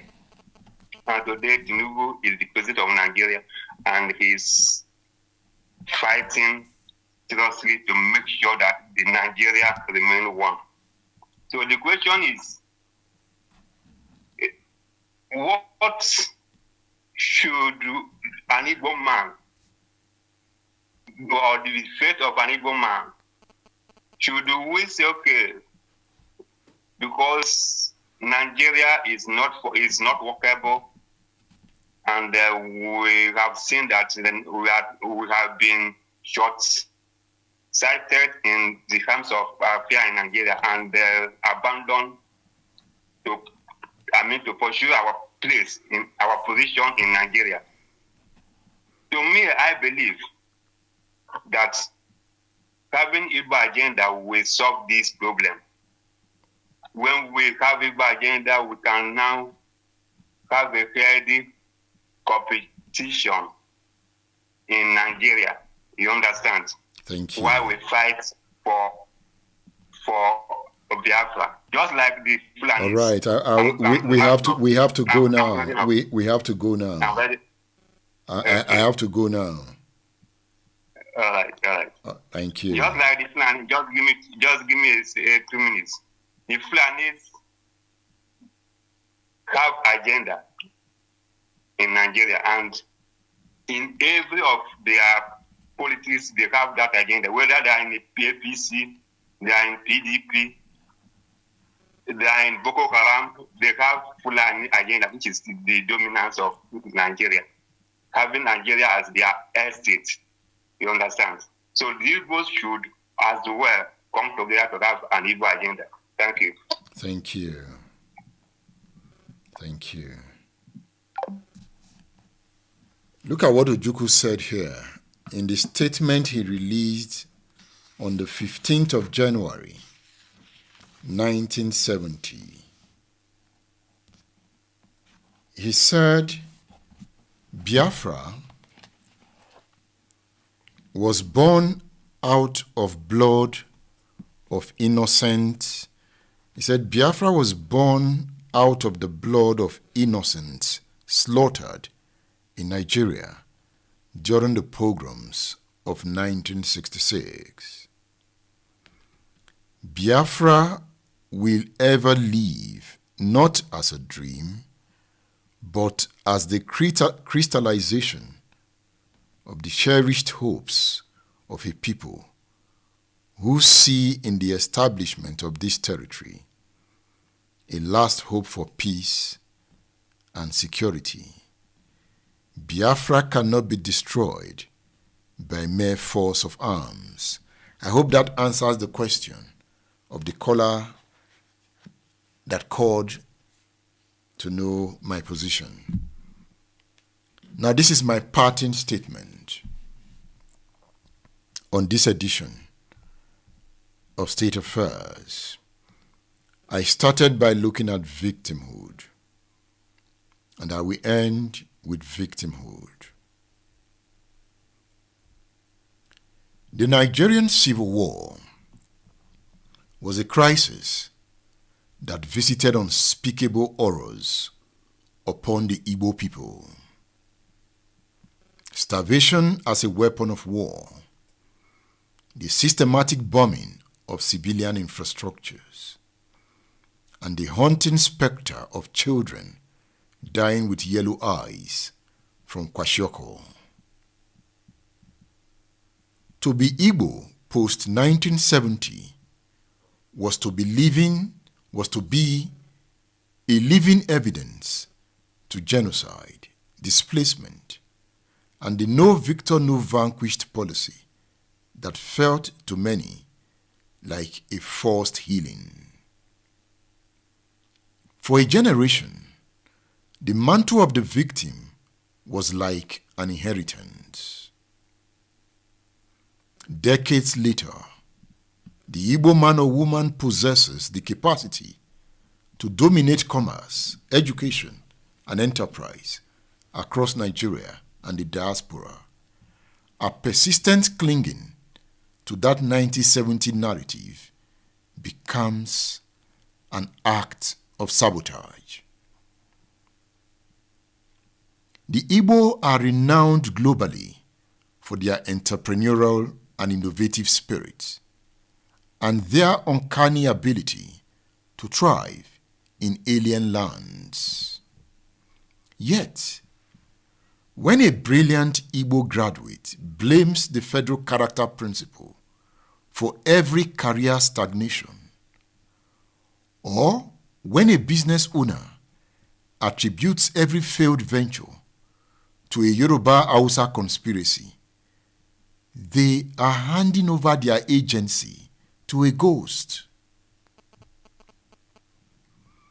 The freedom to become is traded for the comfortable bitterness, of the complainer. The Igbo trader who thrives in Ghana, Liberia, or London knows the secret. The world does not care for your historical grievance, really. The world cares for the values that you deploy. So to play the victim at home, while playing the titan abroad, fractures the soul. It suggests that the capacity for elevation was always there, but it was withheld only at the altar of a national grudge. This victimhood creates a perceptual filter, a filter that is disastrous for progress. Every federal appointment that excludes an Igbo person is not seen as a political calculus. Many still see it as a reenactment of 1967. Every economic policy is scrutinized not for its macroeconomic implications, but for the perceived tribal animals. Oh, it's against the Igbo. The Igbo man who sees a federal road construction as a slight misses the opportunity to bid for the contract. If he doesn't want the contract, they should mobilize and build their roads. By the way, they have governors.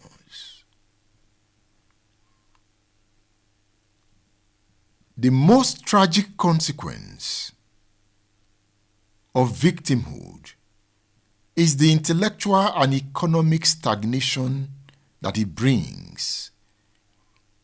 A people who consistently look backward and uses backward to define their future without owning it engenders their limitations. Rather than asking the future-oriented question, what can Biafra become in the new world? The discourse remains mired in reparations, secessionist nostalgia, and the endless recounting of lost glory. Consider the Jewish people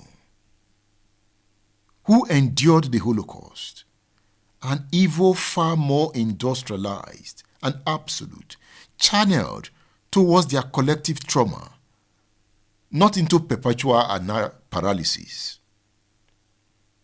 They did not channel that pain, that collective trauma, into perpetual paralysis. They channeled it into a ferocious commitment to education, innovation, and the rebuilding of a homeland, today known as the State of Israel. They remember the Holocaust, but they don't remain in the Holocaust. The Igbo who continue to play the victim is holding on to the old wounds of the 1970s, while the new world rushes past. They are like a man who, having been knocked down by a machete, refuses to get up even after the assailant has fled, insisting on bleeding into the soil to prove that the attack happened. This is not a call to forget. Mba. Remember, the philosopher George Santayana warned that those who forget history are condemned to repeat it. But remembrance and victimhood are not the same. Remembrance is the intellectual act of knowing where you came from, and that is what we have done with this program. Victimhood is the emotional act of staying there. The elevation of the Igbo spirit demands that the past be treated as a museum, not a prison. It demands that the energy spent on proving injustice be redirected towards building enterprises that outlast the oppressive tendencies. If they want Biafra, they can get it.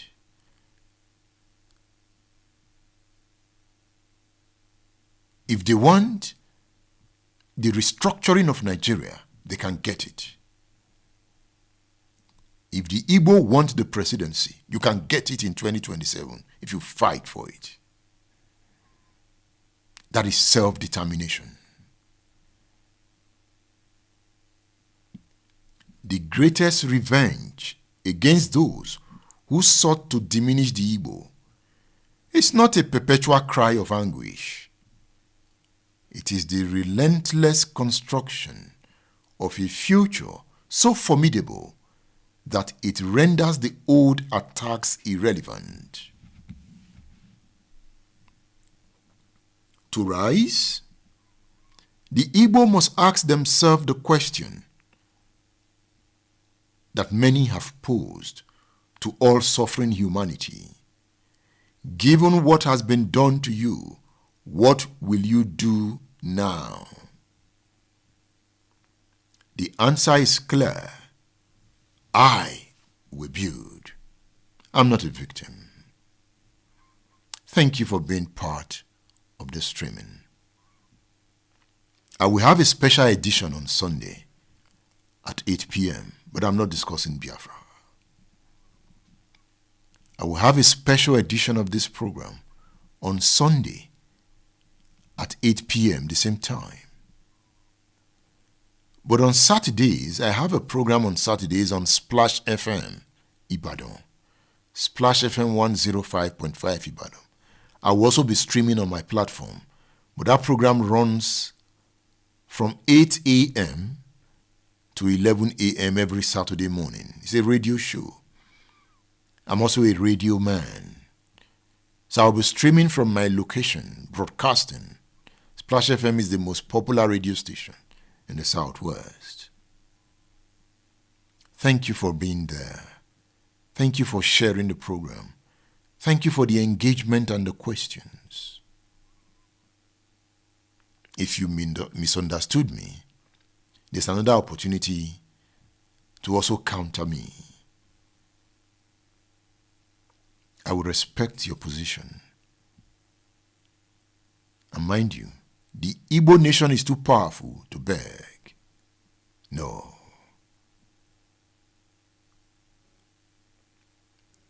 Bye for now.